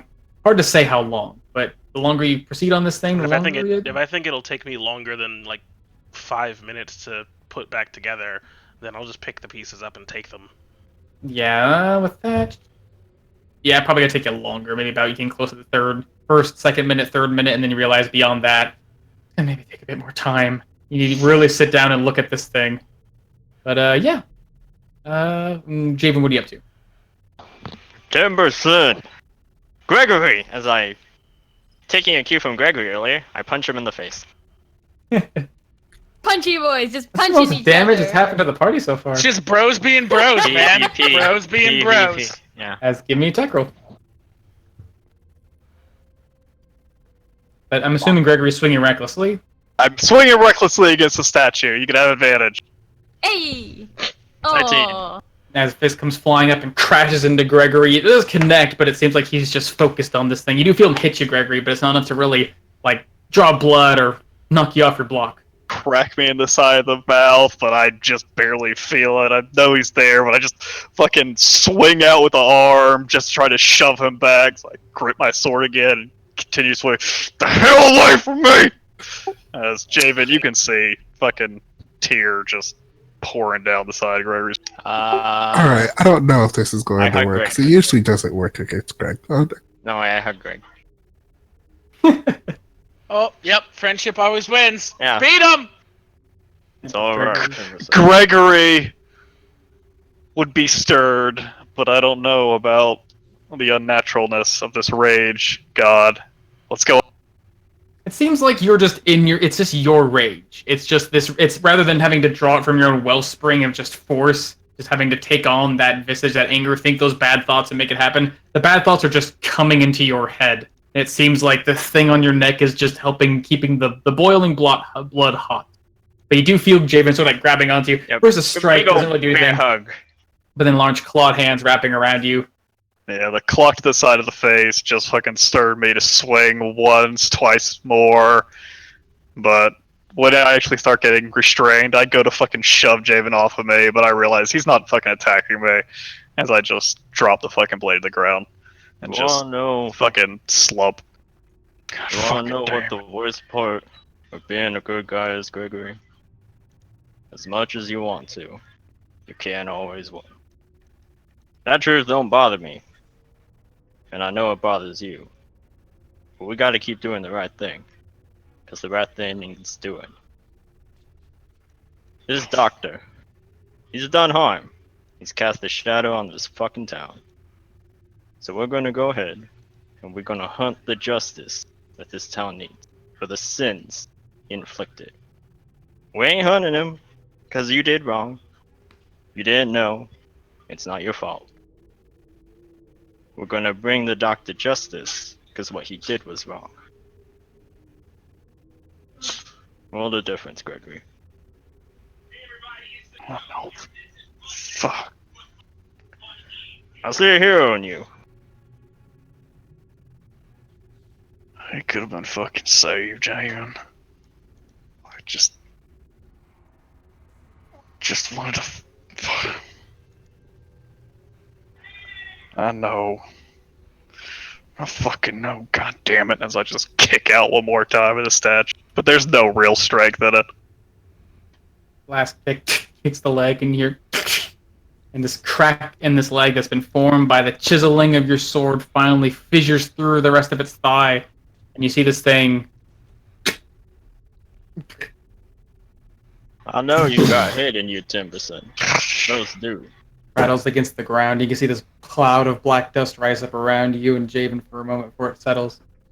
Yep, still bear hugging him. The trick is to use it instead of it using you. That's how I stay lucid. I don't fight the alcohol, Timberson. I just go with the drunkenness. As I start swaying back and forth, with him in my hand, with him in my bear hug, just swaying Gregory back and forth. I don't fight the drunkenness. I don't fight the alcohol. I just go with it. That's how I can control it, Timberson. That's how you gotta learn to control it too. Use it. Don't let that rage use you. Vengeance is a good motivator as I break the hug. Don't let it be the motive. Alright? I've been there. Don't work.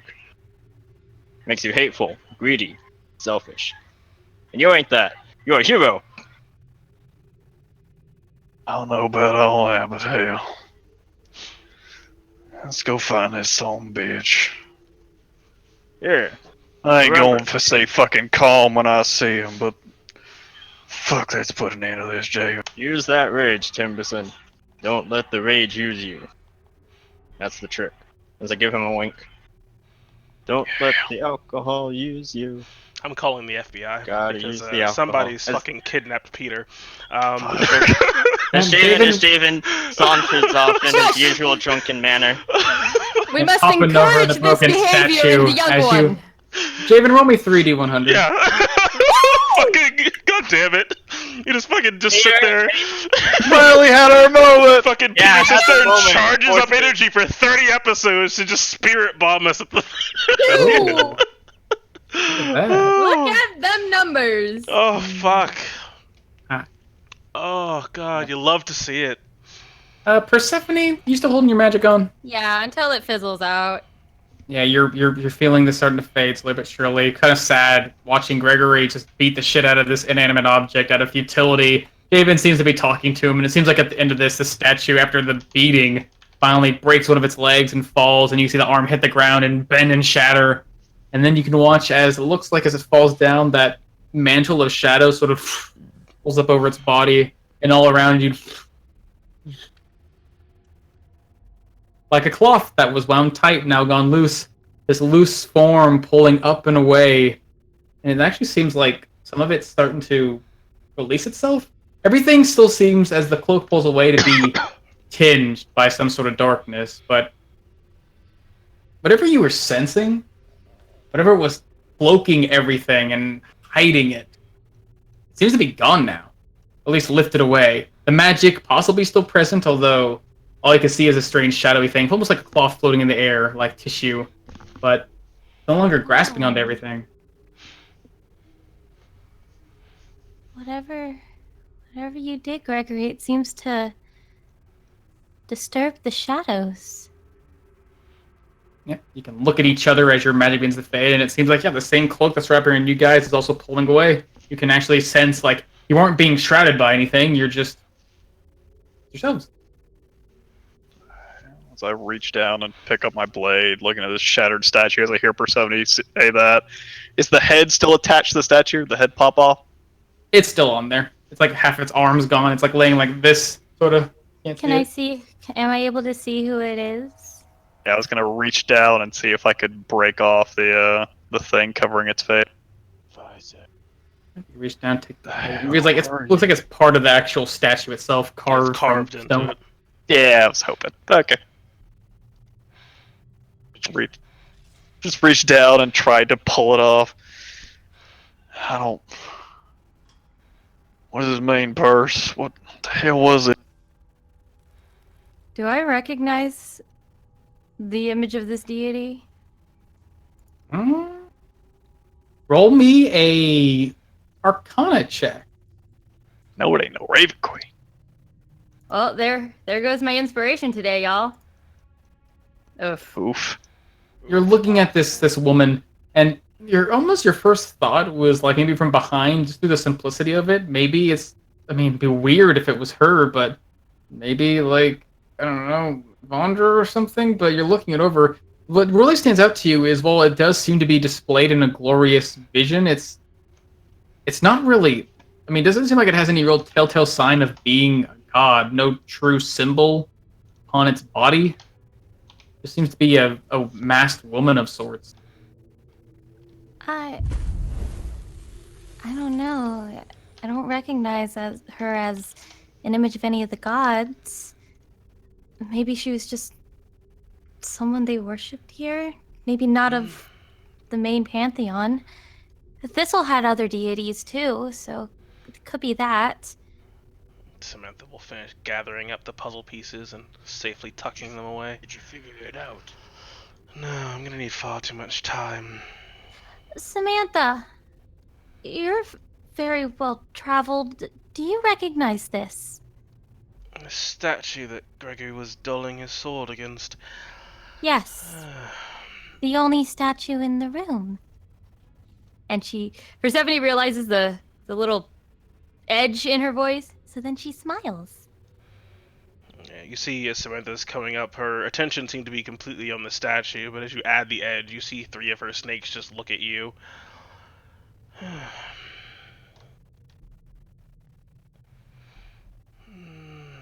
As I look over Sorry the about that, Joe. visage. You do not know who this is. Do I Are recognize you sure her this at all? is a deity? I have no You idea. do not recognize who this is. I don't know. I don't think so.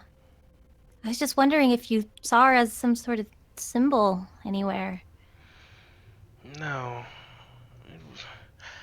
I don't know. This seems important. Perhaps it was important to whoever it is Eric Gelner really is.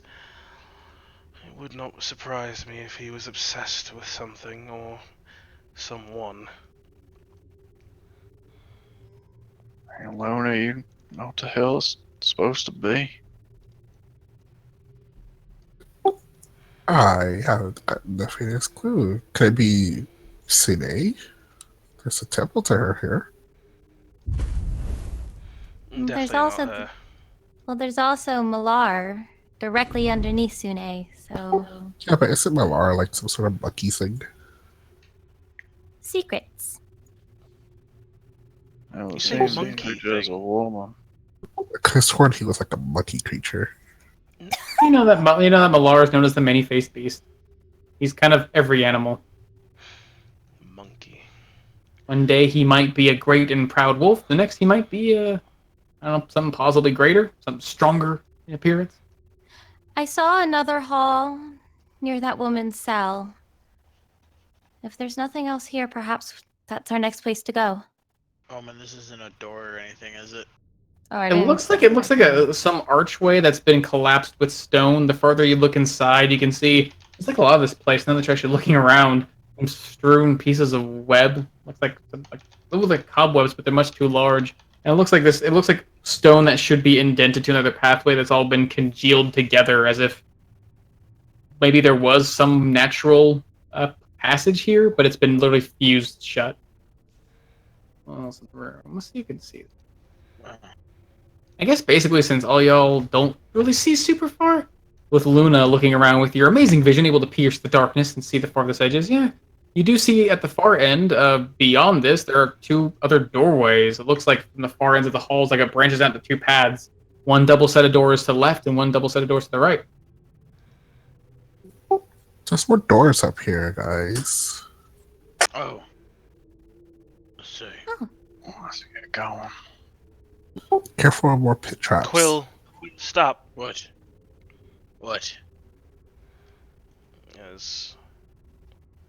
It looks like the floor might be loose there. I take my sword and go ting ting ting in front. Stabbing the ground. You can see your sword sticks in between some of these, like, looks like now cracked tiles on the ground. Your sword goes right in between them. You can feel them shuffling a bit beneath your, beneath the blade. That's We'll not a kind of good sign. slither between the spot between what she can obviously see, the two patterns on the ground. Seem to be a bit more loose. Yep, seems like Samantha walks along this path. You're seeing cracked stone, but as you get to the middle, it seems like you're kind of walking closer to the cracks, but it seems like you're finding somewhat stable ground. Walk in the middle.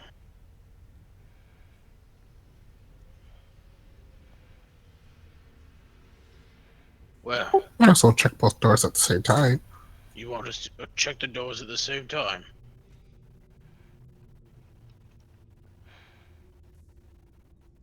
Gregory, you open those doors. Sounds like a good Luna. idea. Don't know if it's so Maybe wise. Samantha stand a little bit farther back in case there's something on the other side. They look like they possibly go to the same room.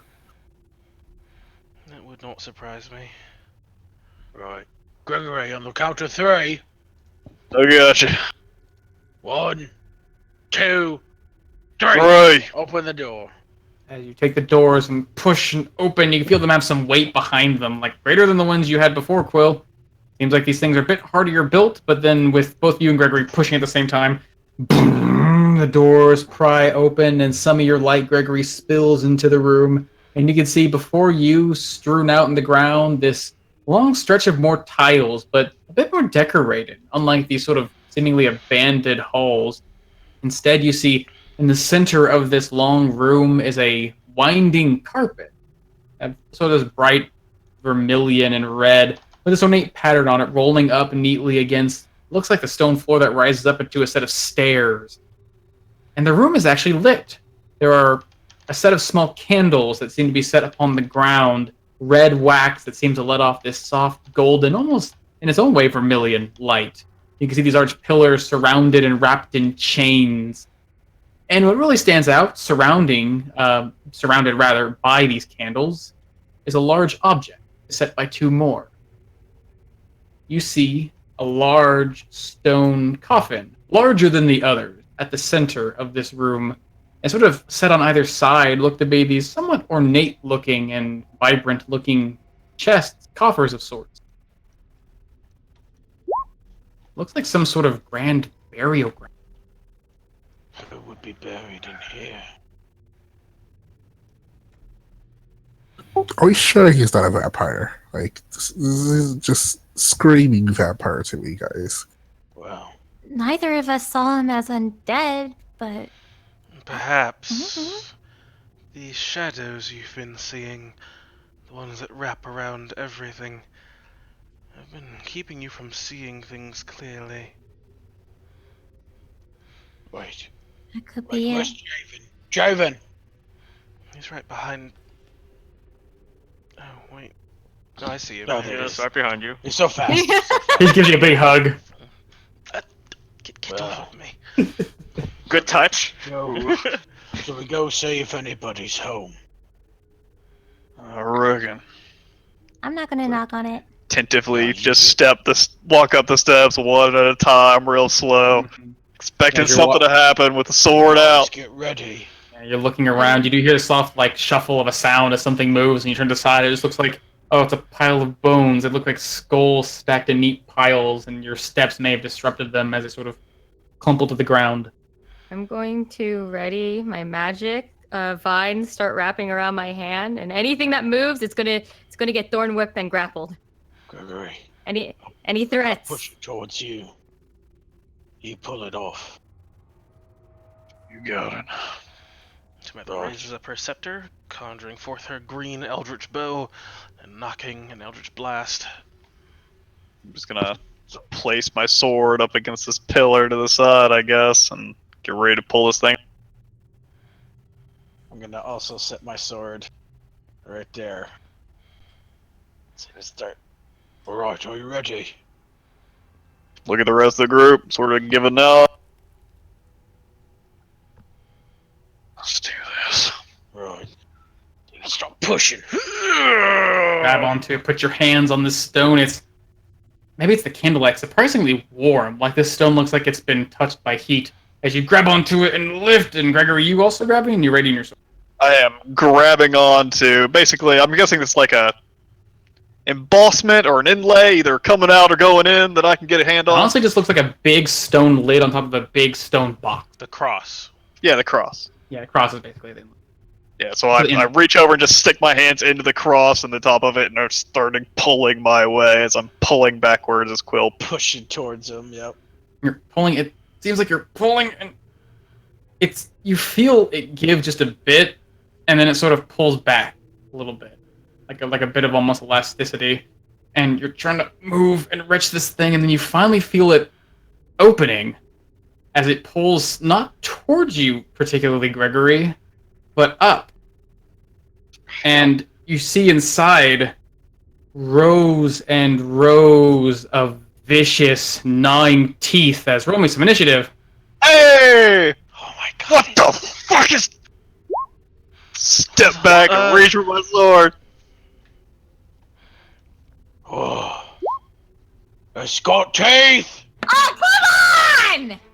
Oh, Persephone, you suck at How do I initiative. get 1-2 initiatives?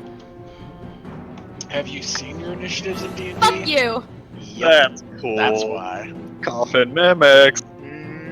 That's amazing. You don't expect it until you do.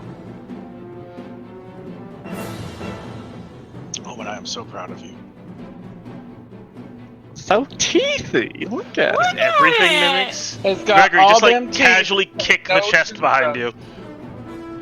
Piss off all the mimics in the room. Yeah, just aggro all the mimics. Will run back to the entrance of the dungeon and just blap them there. They'll get caught on the checkpoint. Yeah. Greg, remember the main tank has to pull and then everyone DPSs. Yeah, I'll pull Alright. the boss out of the Stick room. and You guys move, get stick kill and the move. ass. Yeah. And then I'll just As- bubble because I'm a paladin and then it'll run As back. immediately pulling this thing up, real expecting the lid to slide one way and a form to be revealed, you instead see this thing fly open as this large mouth filled with teeth, taking up the entirety of this coffin, begins reaching out and trying to you see this mouth reaching out, basically writhing to and fro. As Gregory and Quill, your hands placed upon this, your instinct is to pull away, and you find your hands are stuck to its form, where they're held onto the stone surface. It looks like it became like this soft liquid that has seeped over your hands and stuck you. You are almost like attached to this stone statue. David, seeing this the thing is supposed to be containing someone, and instead it's attacking you. You can do nothing as you are surprised. As are you, Luna, Gee. ready to fight, and then suddenly, the thing that's supposed to open up, the surprise, the box containing your prize, is instead trying to kill you guys. As you were also surprised. Let's see. Fuck.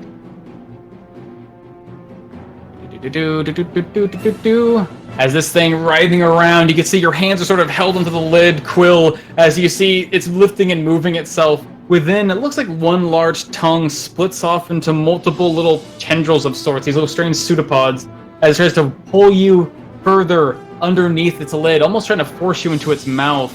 As Quill, it's going to get a bite off of you, and with your hand stuck to this thing, unable to properly defend yourself, you are restrained. It's gonna have a little Quill! damage. And boo! And that's boo! Boo! Yep, that go to hit. That's gonna be As my these- AC. teeth crash into your armor. You feel it finally, your armor kind of gives some sort of levity, but the pressure beneath it causes the teeth to press further and further until they poke into your skin, doing 11 piercing damage. And as it sinks into your armor, you feel like this strange wetness, sort of slithering, almost like you're sweating or something has gone under your armor, and it begins to burn as you take 4 acid damage. As this thing is, you see it pulling itself backwards.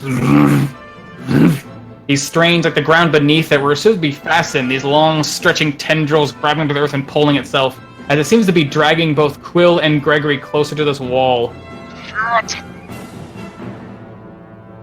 Nice. And near you, Gregory, you hear this shuffling sound as, with your hands stuck to this thing, you see Quill being bitten upon. Something shuffles next to you as this chest shifts a bit, like there's something inside, until the top opens up and a spectral, like spotted eyes appear on its forehead. As this thing turns alive. What is this shit? Hops its way up towards you. You can see it's almost like bouncing on its tiny body. Its mouth opens up and this large flopping pseudopod of a tongue lashing out. It seems like Oh, that's funny. Hold on. Wonderful thing about mimics a wonderful thing. The tops are made of the rubber, the bottoms are made of the spring. God damn it, John! Bouncy, fun. Wonderful thing about mimics is it's gonna eat everyone. As those I hate things, you. as your arms are sort of held up, sort of unable to truly defend yourself, Gregory, you feel these teeth try to lash out at your leg.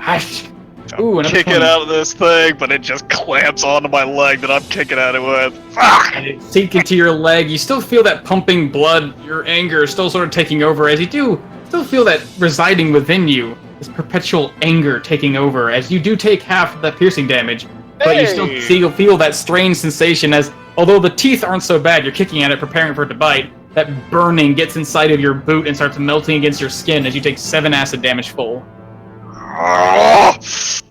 Yeah, as if it was subsided for just a second, but as soon as fucking shit started kicking off, yeah, the anger was just back. And as you kick against it, Gregory, you can see this thing is sticking to your leg. As Quill, you find yourself being gnawed on by this large coffin trying to pull you deeper into its mouth bit by bit. Surprise, just trying to figure out how to get your bearing. Your sword is away from you, your shield is strapped to your arm, but you can't quite use it to defend yourself. Are both? Oh, I can't do anything. You are surprised. Okay. As, also down here, this strange little creature, seems like this treasure chest is coming to life as well, a cacophony of eyes appearing before it. So launch up and tries to bite onto you as well. Hi! No! Chomp. Big 22. ass. As it catches onto your leg as well, teeth sinking deeper, taking 11 piercing damage, and again, that seething pain. First run up from one side of your body, now running down by your foot, as these things are gnawing on you, seeming to try and digest you externally. As Gregory, again, in a situation you find yourself really uncertain what to do, your leg has been clamped on, your hands are stuck to this thing. It's like these things are starting to cling to your body, trying to tear you apart. Samantha, the same way, your magic's ready, yeah, you're gonna fire, but you find yourself unable to truly, it wasn't what you're expecting, unable to act. As you're also surprised, as is Persephone. Your magic vines wrapping around your hand, you're waiting for the creature to strike, and then you realize, oh shit, that's not what I was expecting. And the magic, still held in your hand, starts to subside a little bit by bit. Eventually, with the situation having become very apparent in the last 6 seconds, Javen, you're up. What the hell? I'm still sort of recovering from that. Do I see that Greg and Quill are sticked? Yeah, with that distance, they're a little high, but you can see this giant mouth opening, closing, trying to get Quill deeper inside of the coffin's mouth. You can see his hands are just like, he won't take them off. It seems like he just wants to keep them on until the mouth goes down, and you can see the stone material of its top and flesh seems to be actually becoming liquid and melting around his hands. So it looks like he's definitely stuck.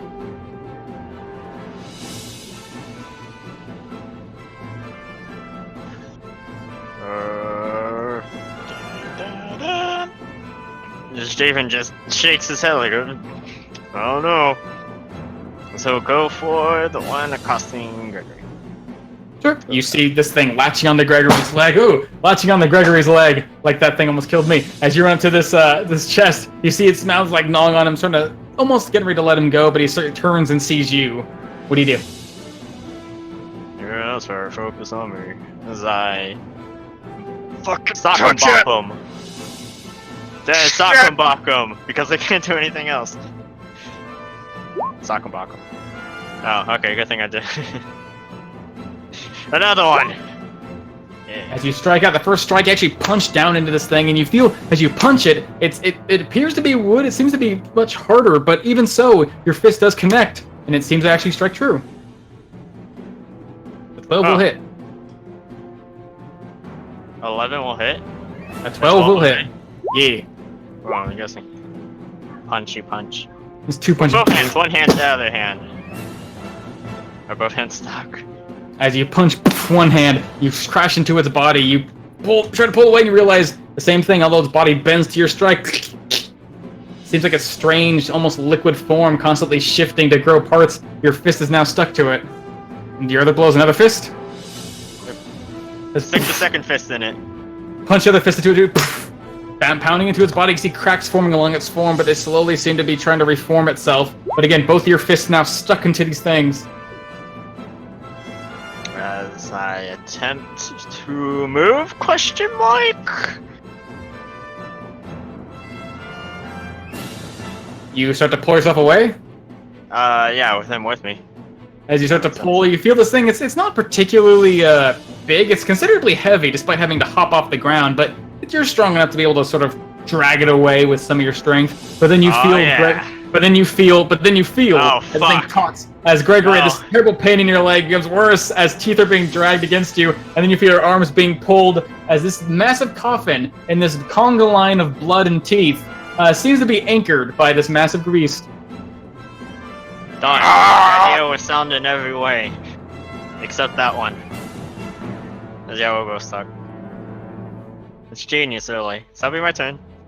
Okay, as Luna, you see Javen not kind of coming to your senses, realizing what's going on. You see Javen come up and punch this thing, striking true to this tiny biting chest, but unfortunately, it seems like after doing so, Javen's gotten himself stuck on its body. His fists are just sort of stuck into the side of this chest, unable to let go. I don't know why he thought that was a good idea, but... Makes I don't know sound.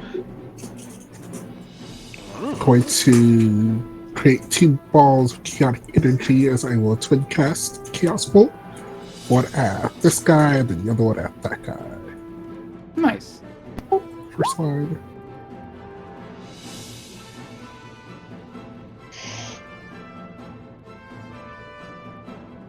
Okay, that first one will strike at the big boy. Yeah. What kind of damage are you doing? I hate it when it takes off the things. I never remember this table. 6 or 5.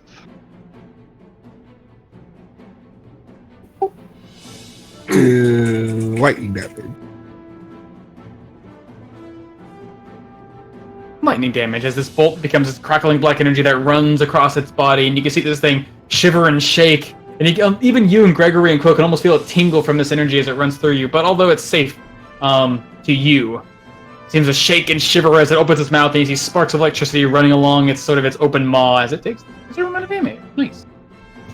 And then at the one right on Quill. Oof. Or 11?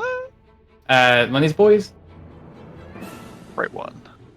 It seems like it goes flying, this crackling energy flies its way, taking shape before it bounces off sort of the side. It does seem to strike the creature for a moment before it just sort of rebounds off of its sort of curved chest shape, as if it wasn't quite such a tough and hardy little box, perhaps it would have pierced and actually did some hardy damage to it. That does not hit. Alas, as I will take a step back, and that'll be my turn. Alright. This creature with you next to its jaw, Quill, begins to chew and chew some more, continuing to try and consume you with his big old chompy mouth. Yep. As this thing is getting pulled closer and closer inside, taking another 11 piercing damage and 5 acid. It seems like you're slipping closer and closer within the middle of its maw. Which Help! Fucking Quill! And down on your leg, Gregory, you can see this thing is trying to, almost in the same way, consume and pull your foot into its mouth further and further. It seems like it's almost stuck on you. Off. Ooh, yep.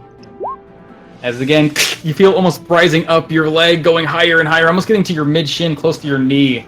As you feel the teeth are burying in, and worst of all, as it holds you still, you feel this shifting like softness against your leg, and then more teeth, as if pressing in the inside, as if it's inside of its mouth is just making more teeth, and all the while burning away with acid damage. Teeth all the way As down. Quill, your hands are still stuck on this thing. You see this creature's trying to bite on you too. Now this thing's pulling into its mouth. You're about ready to get eaten. Boop. A misty step right there. Hey! Reappearing, your hands now free, and now you see this tiny box hit the ground, biting its own tongue, blah, blah, blah, turning to face you.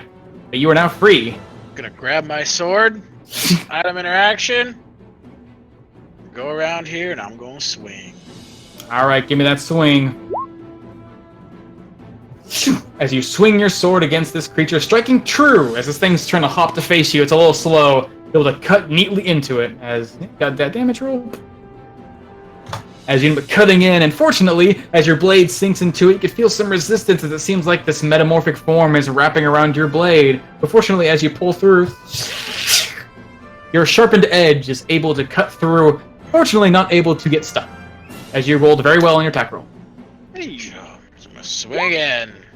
Oh yeah, you swing this thing coming into its side as the blade sinks into the another, almost like the woody part of it. It looks like you're cutting into a big chunk of wood, but when you do, the spray of goo pours out of it as if it's bleeding. As that will also connect, but this time, as you do, not quite as able to cut cleanly through this creature. As you haha, 8 damage to its body, but now you find your sword adhered to it. Okay. What does that mean? Basically means if you're trying to attack it, you could try to do so while it's attached to be at disadvantage, but otherwise you can try and rip it out as either an item interaction or just your full action. Whatever you have left. But you already used both. Okay. Let's see, so full action. Okay. And let's do that, and we triangle. I'll be fine. Okay. That'll be my As- turn. As this thing turns, you can see as you cut into its body, it finally turns around to face you. You can see your sword still stuck into its body. You're trying to find a way to keep it away from you, but it lurches forward. Its mouth not quite able to reach, and it lands on the ground again. And it lurches forward, trying to reach you, and you can see, almost like as the chest opens up, this mound of flesh extends out, as it, like almost its own mouth becomes an extension of its body and tries to bite onto you. As not restrained, but bah! Ooh, this time the teeth. Bite at me. I'm just gonna like parry my blade that's still stuck to it and like get in between his teeth as he's trying to bite down, but all it gets is my sword. Just turning the sword to catch its teeth and knock it away, as it's not able to stick to you. As Gregory, now you're kind of getting a bearing on what's going on. Your arms are stuck on this thing. Your foot's stuck on is being eaten by a box. Javen's trying to pull it off you. It really hurts when he does that. What do you do? Yeah, I don't have much recourse on what the fuck I can do right now, so the only thing I can really do is I try to go after this fucking thing on my leg to try to shake it off, but I have no fucking leverage, so all the strength fucking hurts like a motherfucker, but I just try to lift the box up into the fucking air off the ground and just slam it down into the ground. Basically, just doing an unarmed strike, I'm assuming, but just trying to slam and break it against the ground itself. Sure. You will be doing so at disadvantage. You are technically restrained to this thing, and this thing's also sort of making your leverage a bit weird, but give it a shot. So I bring my leg up, the rage and pain coursing through my body. You can see ever so slight bluish glow, though, appearing around my leg where it's biting into me. It's just necrotic energy starts to leak up around me. Nice. As I crunch down on this thing. Remember, you are raging. Yeah! Whoops, that was the wrong one. But 13 hit? As you lift up your foot, and again, it seems like it's a little hard to get this guy, but you find a spot like on the ground where it's not quite taken up by Jave. You don't want to smash into him, but you bring him down, and Fortunately, this thing's just attached to your foot. It's about finding a good place to smash him, and that will connect as you bash him against the ground. Javen, you kind of get lurched into the ground almost as well as your hands get taken down, but you don't smack the ground quite hard. Another 2 to that for the rage damage. Mhm. As the divine fury, this necrotic energy, this symbol on my neck pulsating the pain as it just surges the pain down my leg into this creature as it takes 6 necrotic damage if it's susceptible to necrotic damage. Don't know. As you smash this thing into the ground, you hit it hard, and you start to push down, and that blue light spreads across it, and you can see it almost like its form seems to ripple, this soft, like, pink flesh appearing for a moment where wood and metal would be, but it seems like it does take a considerable effect, as it does take damage, but it turns back to its normal form, still gnawing on your leg. As I just lift my leg up and slam it on the ground one more.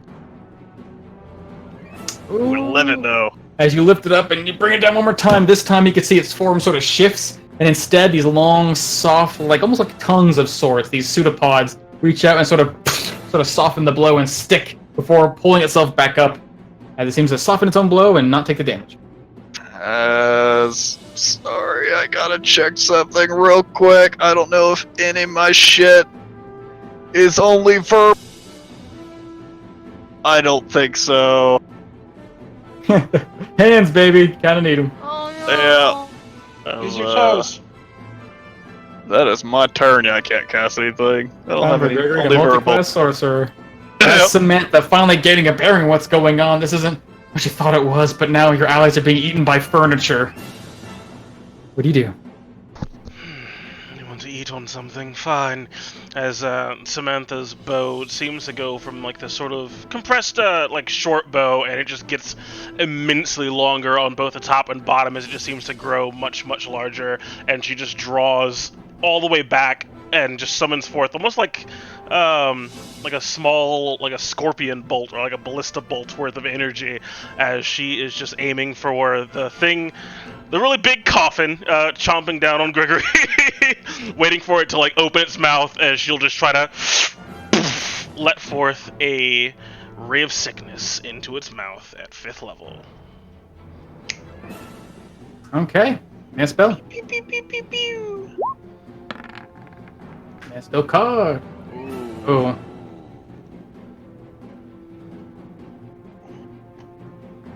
Only they Well, have doesn't matter. inspiration. And as you take this crackling bolt of energy and you fire at this thing, you can see this thing is rising up, its mouth opening, and at the moment the bolt comes flying, it shuts back down as Gregory's shifting and kicking on the ground, as it seems like the bolt goes flying right over its form and strikes into the wall. Just use your hero point. Yeah, that'd be nice. That's it for me.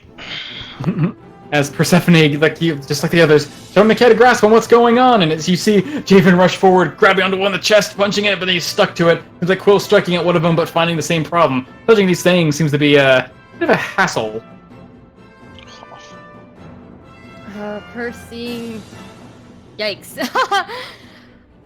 She sees Gregory still struggling with it, and first she thinks to give him a little bit more vitality and strength, as you're going to have a couple of fairies flying out towards you. Ooh. Yeah, You do level. I can do half my level at once. I have so many resources here. You can do 4 at once. Yeah, get 4. You 4d6. 4d6 plus 4 temporary hit points.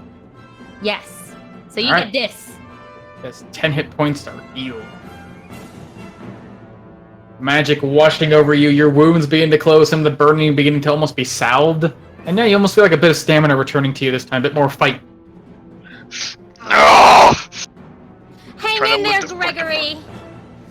And flower is going to bloom on the other side of this coffin as her beautiful fire dancer emerges from the ground. So I cast a flaming sphere at 2nd level. Ooh.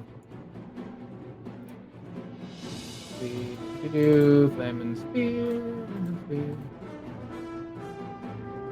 It's almost as if the sphere is on fire. She's a dancer. Yeah. Do this guy. 10 light, 20, 30, 20, 20, 20, 20. And additional. Interesting. Cool. 20, 30, 10. Alright, I'll give you. Can you enjoy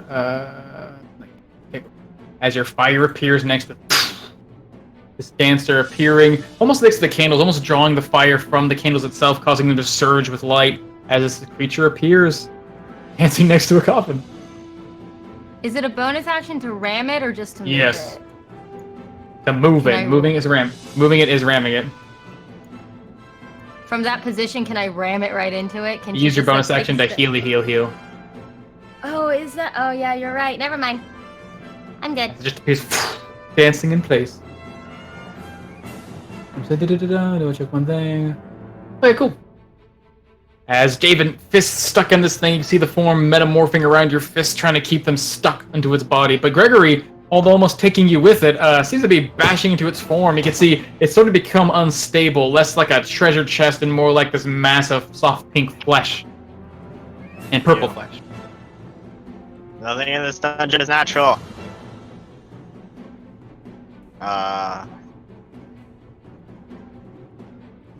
Oh, my connection to the server has been interrupted. Oh, well, that's loading. Can I try to take off one of my hands? To do so, it's basically like this thing is having a hold on you. You're effectively grappled. And then I have to use an action to break the grapple? Yes. Because your hands aren't just like stuck by glue, they're stuck by like sinking into their form. You have to like basically wrench them away. You can make more unarmed attacks. You have feet. You also try to shove him.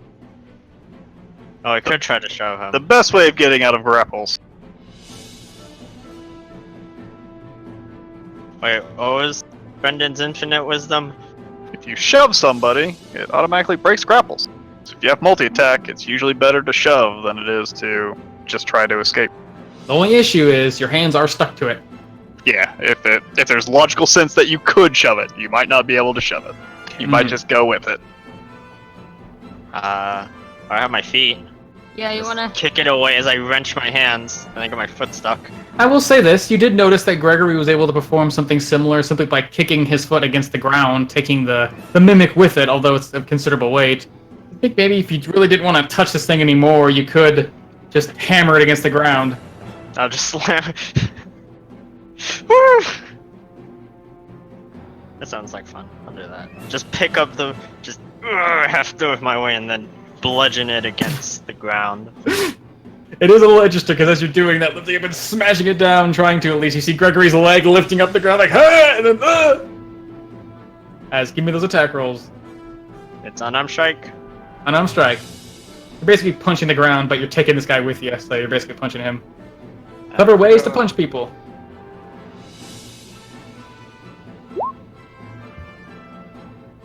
Right clicked it. Oh, there we are. There you go. As you strike out against this creature, hitting into the hard, woody body, smashing it down against the ground, you hear it crackle as its form begins to break and shatter. As that first strike will connect, but again, like Gregory did the second time, as you smack it down again, its form shapes, trying to reshape itself to make a cushion to defend against itself. This person will do 6 damage as it cracks against the ground. Second time, lands on this soft mass of pseudopods. Be disadvantaged, right? So. That's true. He's also restrained. So that first one does not hit then. Ooh. No. As again, it still has this Second has this soft padding on its body. Second Second attack, I believe in me. This time, smacking it down again. This time, you're actually hitting the ground so hard that even though it has this sort of soft padding, you still smash its body through it. And you hear this crunch and rip as the flesh gets torn. As you do, oh yeah, there you go. There you go. There you go. And then, as a bonus action, I'll invoke my martial arts. The very graceful martial art, just picking up the thing and slamming it against the ground, as I'll make one more unarmed strike as a bonus action. Oh. This time means you sort of Gregory, why are you so fat? lift it up the ground. It does feel strangely heavy as you're trying to lift it up the ground to actually strike it, and you realize that sticky pseudopod is now stuck to the ground, sort of stretching like a stick of bubble gum. Eventually, by the time you have the strength to lift it up to actually strike it, it releases, and you're sort of thrown off balance, and your attack is thrown away. You got a 2, a 3, and a 1. Mm-hmm. Very cool. I also nat 1'd on my damage roll twice. Anything else you want to do? My turn? Alright. As Luna coming back around, this thing took one of your bolts of electricity, and the other one seemed to weather your other attack. Seems like your allies are still being chewed on.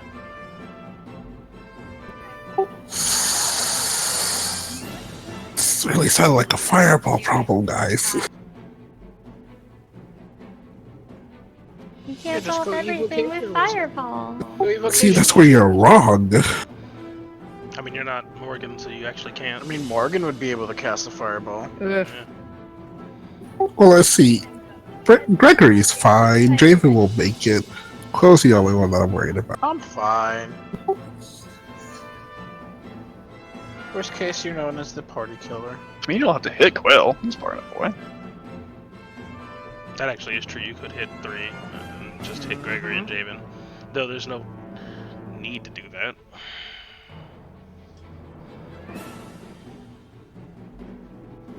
Better damage. I will repeat what I did last round. Gives you 2 sorcery points to, or is it 1 sorcery point? 1 sorcery point to twin casts, chaos bolt. Persona at this guy again. Alright, give me that strike. Ooh, is this something that this thing's big, kind of hard to really be moved around, even with Gregory and Javen sort of finagling, and yeah, makes it pretty decent target. As you fire your bolt of energy, goes flying through the air, crash into it. What kind of damage is that? 1 and 2. Fuck. 2d8 plus 6. You got 4 damage. Yeah, we have disadvantage on our deck saves too. Fireball might have been nasty. Cold. Cold, as crackling energy begins to spread across his body as black ice forming across it. Although, again, with this massive form, still seems to only do a little bit of damage to him. That guy. Alright, as finally this bolt strikes it more true and actually hits him hard. Give me that damage. Ooh, there you go. What kind of damage is that? Also cold. Another bolt strikes it, this time being a smaller creature, maybe not surrounded by the fire this time. Maybe the fire was sort of melting away some of the ice. This one hitting firm into its body, wrapping around its form, freezing, and a chunk of it just falls to the ground. It looks like you took off basically its lower half before it begins to reform and retake its shape, as you do a considerable amount of damage. Oh, considerable. So that will be my turn. Alright, Fuckers. this time without a creature that's pulled into its mouth. You see this thing sort of turn its face aside. Even Quill, you can see where this mouth was once facing your direction, pulling you in, begins to change shape and almost seal itself back up as the other side of the coffin opens up towards Gregory, filled with Help! as here comes. We just rescued him too. I will remember you. You're still hands on the. Bye. Ah. Well, this time, coming down. How do you defend yourself with your foot in a chest and your hands stuck to this thing? Oh, fuck, man. I see the fucking teeth coming down on me. I actually lean in with my shoulder as the teeth just clamp onto my shoulder, and then I just wrench away at the last second as the teeth scrape across the plate on my shoulder, but thankfully able to sort of jingle its teeth outwards and not really cut into my... Yeah, Just trying to use my armor in the way of where its teeth are coming. Yep, somehow, even though your hands are stuck with it, maybe it's just all your motion. You finally got your groove in this strange, restrained state, able to keep this thing from landing true hard blows into you. Although, as you're doing so, waved around on the ground, this big old pair of jaws continue to chew up on your leg. Hey, doesn't quite get me though. Thankfully, biting into my shin guard this time. All the teeth starting to focus on one spot, and unfortunately, that spot is where your armor is laced. It's finally finding a break from all this pain. As Quill, you find your sword stuck to this thing. You could try and pull it out free as a free action, but oh, actually, hold on, that's true. As this thing is sort of trying to chew on Gregory, reeling back, its back turned to this dancing fire. It's not really able to move very easily. Although the fire begins to reach out and the dancer sort of just twirls and the heat flies off of it as it's got to make a saving throw. Dex save, I believe. Ooh. Oh, goddamn. And as it does, the heat rolls across its back and you see this thing shiver and suddenly this large coffin shape bends almost unnaturally, sort of giving itself some levity from the heat, but it still takes half damage. You want me to roll that? Roll that damage. Roll that damage. All right. Here you go. All right. As it still singes up its back, you can see where it should be hard stone begins to boil and bubble like flesh. So it takes 4 damage. Okay, as Quill, you find your sword stuck in this thing. You can try and rip it free as a free action, but it will take some strength to do so. No, that's fine. I'm just gonna channel a bit of my energy into this blade. Some spirit. Yay! Oh no, that's the wrong one. Fighting spirit. Sorry, 15th level. What? That good. That's Owen really blessed me. Yeah. As I'm gonna swing at it at just normal. All right. Putting some oomph into it. Ooh, and as you do, Quill, you sort of put some force into it, some will, and you not only cut this thing, you cut the blade out of the mimic's body. As now, it's free. I'm gonna swing again. With advantage. Ooh. Ooh, this time you come swinging down, and you see maybe it moves to anticipate it as some of the metal of its framing shifts form and moves up to take the edge of your blow. It cuts into it, but not deep enough to really cause any damage. That's fine. I'm gonna action surge. Yeah! Ew. And as you do so, cutting through it again, ripping through its form, not getting stuck. As you cut almost clean through this thing, part of it hits the ground and becomes this soft purple mass. As it is barely held together, you see blood, both green and red, pouring out of it, changing these multiple resplendent colors. It's trying to find a new form to keep itself alive. So I'm gonna just kind of spin around and just right into the center of this thing. Oh, you strike down, and strange enough, you hit something almost like solid, like stone, as you break through something. This whole thing shivers and shakes until it becomes this big mass of purple, writhing flesh made of teeth and eyes before it just flattens out into a puddle, and it dies. As I'm gonna move over there. That's gonna be my turn. All right, this thing's dead. Gregory, it seems like you finally found a defensive way to keep this thing off. As seeing my allies surround this thing on my leg and not be flailing around doesn't seem to be doing all that much. I am just going to try. I can't shove this thing away from me, so the big thing in front of me, I am just taking both my hands and just trying to rip it out of its fucking fleshy, horrible maw. Just trying to. Okay, give me a ripping action. Here's over the grapple. Letter with advantage. Oh yeah. As with your rage power, you can feel this thing resisting you, and then the stone that seems to surround your hand begins to slide away, and you tear some of it off as you do, as your hands finally free, tasting air. Fuck! As I reach over and pick up my blade, but I still can't actually move, as I just hold up my blade in front of myself, getting ready to try to pry this thing off, but it looks like Javen and Quill are about to take this thing down, so I'm just trying to defend myself the best I can. I think that's all I'm gonna do. Yeah. Just reaching myself free from one of these things. Alright, as Samantha, it looks like one of these creatures has been slain by Quill's blade, another one seems to be quite wounded, now surrounded by all of your tough melee allies, and now this large coffin thing is finally put away by Gregory's physical force, now just lurching out towards him again.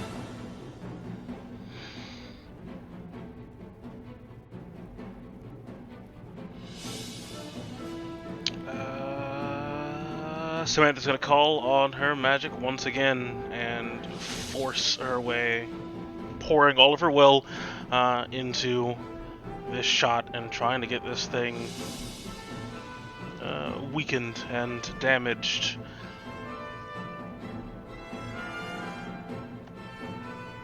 Okay, shooting at the little guy stuck to Gregory's foot. No, Free big coffin. me! Big coffin dude. Okay. Oh, don't worry, I got him. Or Javen's got him. Keep it aim shot. Is it not Hoping normal? he was gonna die before Big Guy came back around. Oh, hold on. I was doing the little what level thing. I didn't see it. My bad. Yeah. Ooh. Ooh. This time adjusting, seeing this thing as a metamorphic body. It's not quite as easily to aim at sometimes, even though it's large. Kind of compensating aiming for the base now. This bolt of energy coming flying and striking into it. Make a... Give me that spell card again. I figured out how this works.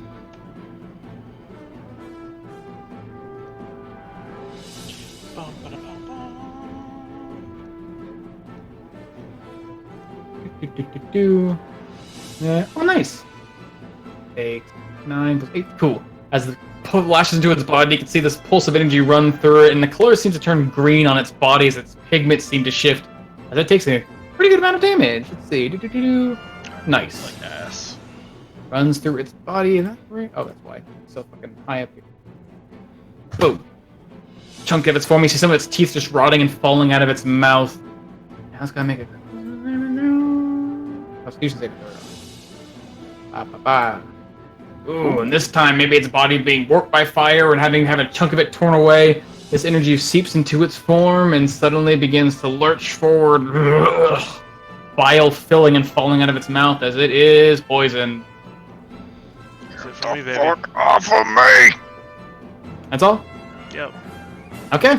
As Persephone, you see this thing now filling and spilling out. Looks like this thing's vomiting on itself. As fire continues to swirl around it, this dancer taking its stroll. What do you do? I'm gonna wave my hand as a bonus action, indicating for my dancer to gracefully dance almost around this pillar and leap back into the scene to kick this mimic right in the teeth. That's... Nice. No, that would be an attack roll, wouldn't it? It's the is Probably it? dex. It's just damage. Dex save? Yeah. Gotta try and dodge. Yeah, okay. As this thing gracefully spins and twirls around it before surging forward, trying to rush its graceful body into its form. Gotta make a dex save. Ooh, but this time not quite as agile, as its movements are sort of slow and sluggish as the fire lashes across its body. You can see it recoil again, bile spilling out of its mouth, teeth being singed black as it tries to shift and put most of its hardened stone face against this flame. As that much damage. And as I'm waving my hands guiding this dancer, I then open my hand to a rose as a petal flies out at it and I attack it with more fire. Ooh, and more fire comes as green flame flying from your hand into this creature's body as it will connect and lather across its form. Ooh! This time almost catching onto the fire spreading, this gold and green flame mixing together as it takes a healthy amount of damage. Come on, there you go. Yeah. Ba-ba-ba-ba. You can see it filling its mouth, and some of its gums, or at least you can call them gums, are turning black and singeing, and it looks like things being consumed in fire, despite being made of stone. Oh no, it's got gingivitis. My Yeah, we teeth! got this. David and Luna, you're my only hope! As Javen, you feel this thing actually pounding against the ground. This might be effective, although it seems to be adapting itself for that style of fighting. What do you want to do, Javen?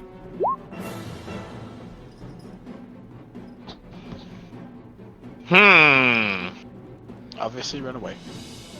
Yeah, I ran away with everyone attached to it. We just daisy chain out. There you go. It's genius, really. I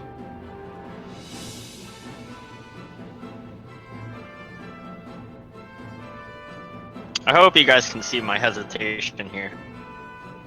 Oh boy. I can feel it. Oh yeah.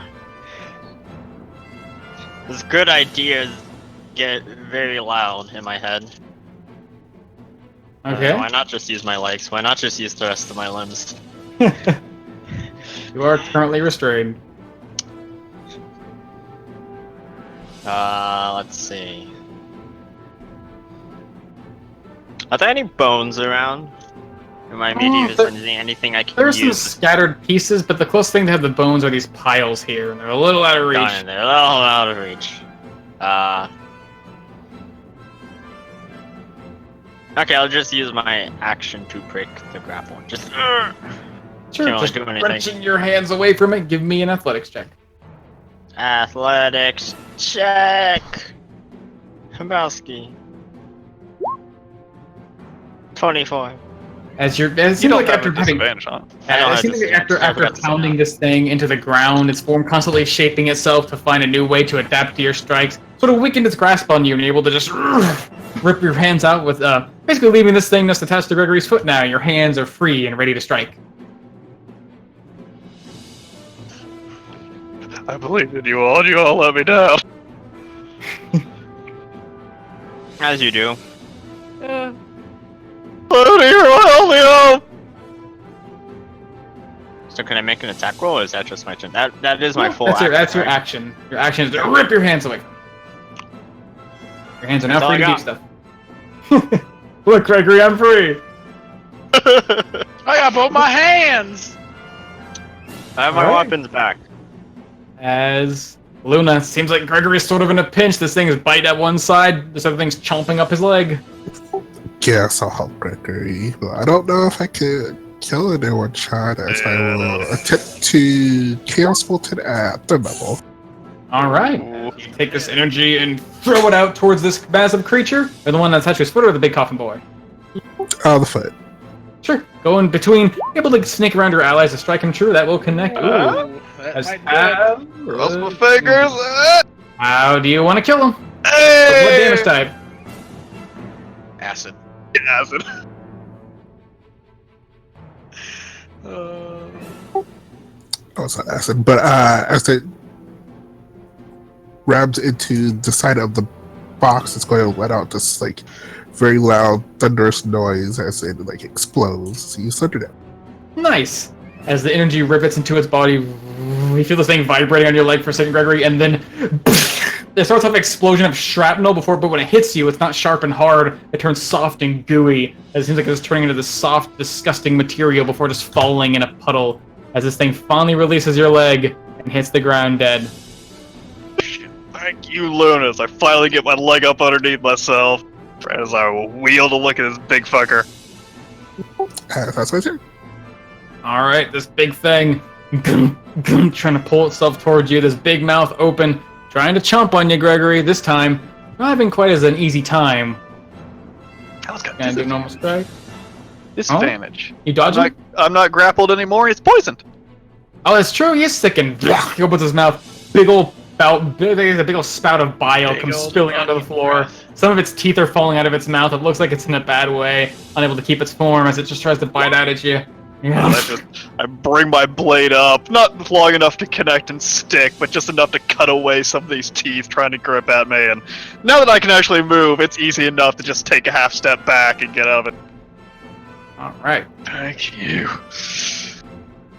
As this creature here is dead, Quill, you see this creature come around to strike. Finally, after one big blast of energy that seems to explode from the inside, it's dead now. All that remains is this massive coffin vomiting and lurching towards Gregory. I'm gonna run up there. My bonus action as this blade comes swinging down on it. Ooh. Failing your fighting spirit, your blade comes sinking down, hits the hard material, and then cuts clean through. As you, cut straight through this thing, doing a considerable amount of damage, ripping through its body, and you get sprayed by this massive bile, as it seems to be turning this multicolor as you recognize its blood, as it is barely standing up, keeping itself, trying to find a new form. These pseudopods forming on its back, trying to latch onto something and pull itself away. Swing out again as I'm trying to. How do you want to kill it? this. I'm like just gonna try to rip it right through his entire mouth, like just one giant swing, just trying to cut the top of this coffin clean off. As its form is softening, trying to take a new form to escape, but you, Quill, throw yourself in the middle, blade in hand, and then this grand, long, elven whirlwind as the sword cuts along the inside. The mouth opens up, and you see the spray of blood and bile as it falls in two halves and becomes this soft mess on the floor. As after a moment, looking around the room, waiting for more furniture to come to life, seems like things have actually calmed down. You sure the What the- rug doesn't want to animate? The hell was that? I think they call themselves mimics. That was horrifying. That wasn't a fucking doctor, was it? The fuck. What in the actual? Damn. I'm Oh. assuming my fucking Alright. neck is still just pulsing, that my blood is just not cooling down. I'm Oh, just in yeah, a it is. constant state of rage. It seems like, you were just, like, if it wasn't for the fact you're talking to your allies, you'd probably be, screaming in someone's face right now or looking for something else to cut down. Persephone's gonna quickly walk over here and curtsy and dismiss her dancer. She dances among the bile and the mess for a moment, sort of drying and then She's burning on the so floor. graceful. Then- Getting Where the hell now? Well, there's still that hallway that we haven't explored yet near the cages. Along with a door that we walked past getting over here. Ah, fuck. Start to move my way down south. Stupid You guys are making your way down, thing. like, tending to your wounds and walking. You hear this strange sound as suddenly it sounds like stone is shifting around you, and something sort of gives, a soft, like a breeze. You can hear it all around you. You have made quite a ruckus here. Invaders, tell me, did you come to learn of my secret? Perhaps you may find them at your own peril.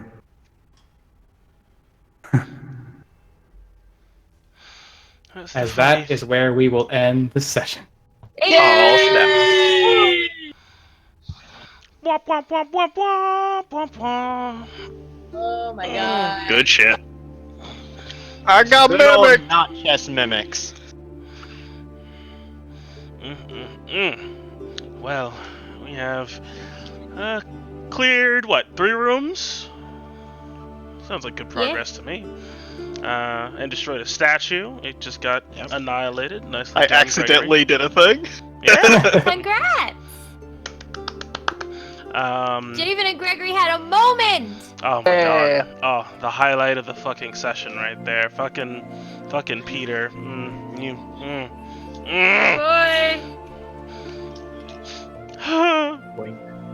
I was actually tearing up towards the end of that. Mostly, I think, out of proudness.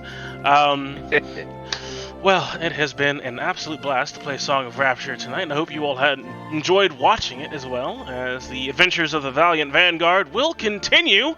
But, where are we? We're at 33, 49, blue 72, 66, 66. Alright, so hopefully we'll be able to return next week, next Thursday, for more Song of Rapture as we continue our plunge into, or our, dungeoning of this, cool underground dungeon filled with horrible things. What more classical monsters will lay in wait for us? We don't know, but hopefully we get to find out with you. I'm keeping my fingers crossed for my absolute favorite, the gelatinous cube. But there is always more D&D on Lionhead Gaming, as we'll be coming right on back to face whatever horrible green monstrosity rises forth from a tower to scour away the Apex Alliance, or perhaps thank them for removing an unfortunate pest and blight, as Kingdoms of the South will be making its return this Tuesday at 7:30 p.m. Eastern, right here on Lionhead Gaming, and then we'll come right back this next Thursday for Song of Rapture, same time, same place. So, other than that, I do want to give a big shout out to everyone for hanging out with us in the chat, for Sanity Nevermore for following, for Spicy Ramen Yui for the bit donation. Finger guns to you, Yui. And as always, we do have our own little Discord server, so you can always hop in there and talk about D&D or other crazy role-playing games, or just shoot the shit about pop culture. Just come hang out, talk about the shows or what have you, with all your favorite cast and crew and us and other people. So check that out, and also be sure to follow on Twitter for any changes, updates, and also just my own ramblings into the night at 4 o'clock in the morning. It's fun times. That's all I got. So without further ado, we're gonna go ahead and host somebody else playing some D&D or something similar. And as always, may your dice roll 20s, and you always make your saves. Later, y'all. Toodles!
And that lion, hello!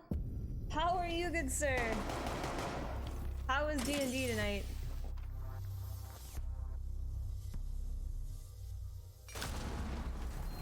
Unlucky. Howdy howdy! Hi Rain! Thanks for doing the shout out. Please make sure you guys go check out Lion. They are a dear friend. We used to play Destiny way back in the day.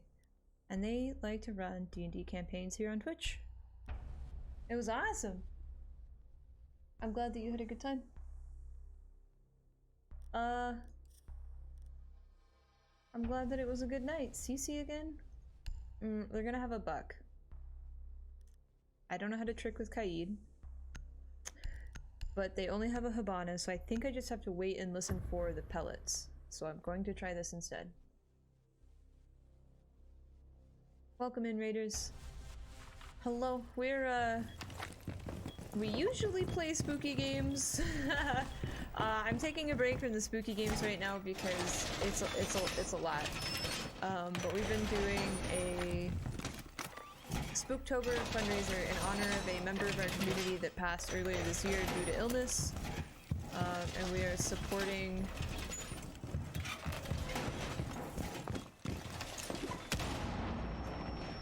oh, sorry.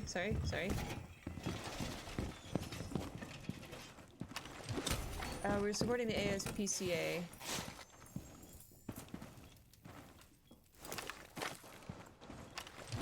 Aha!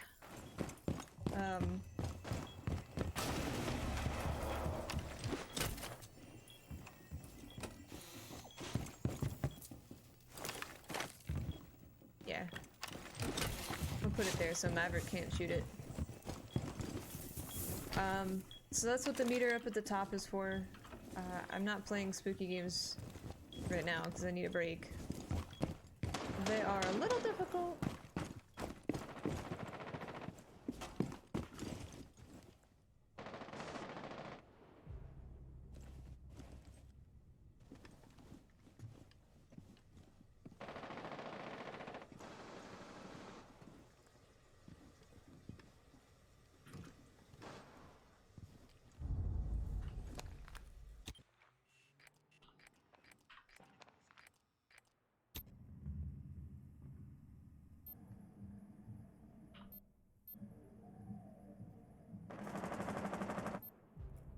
Unlucky.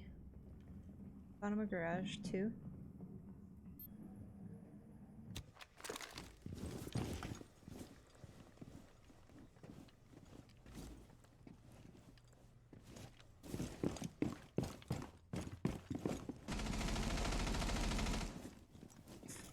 I can't really roam, I'm not fast enough.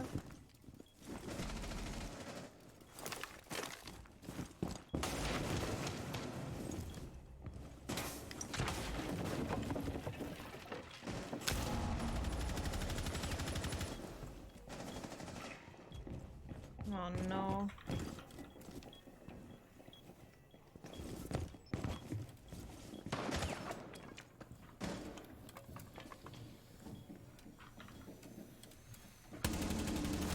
Oh, I missed.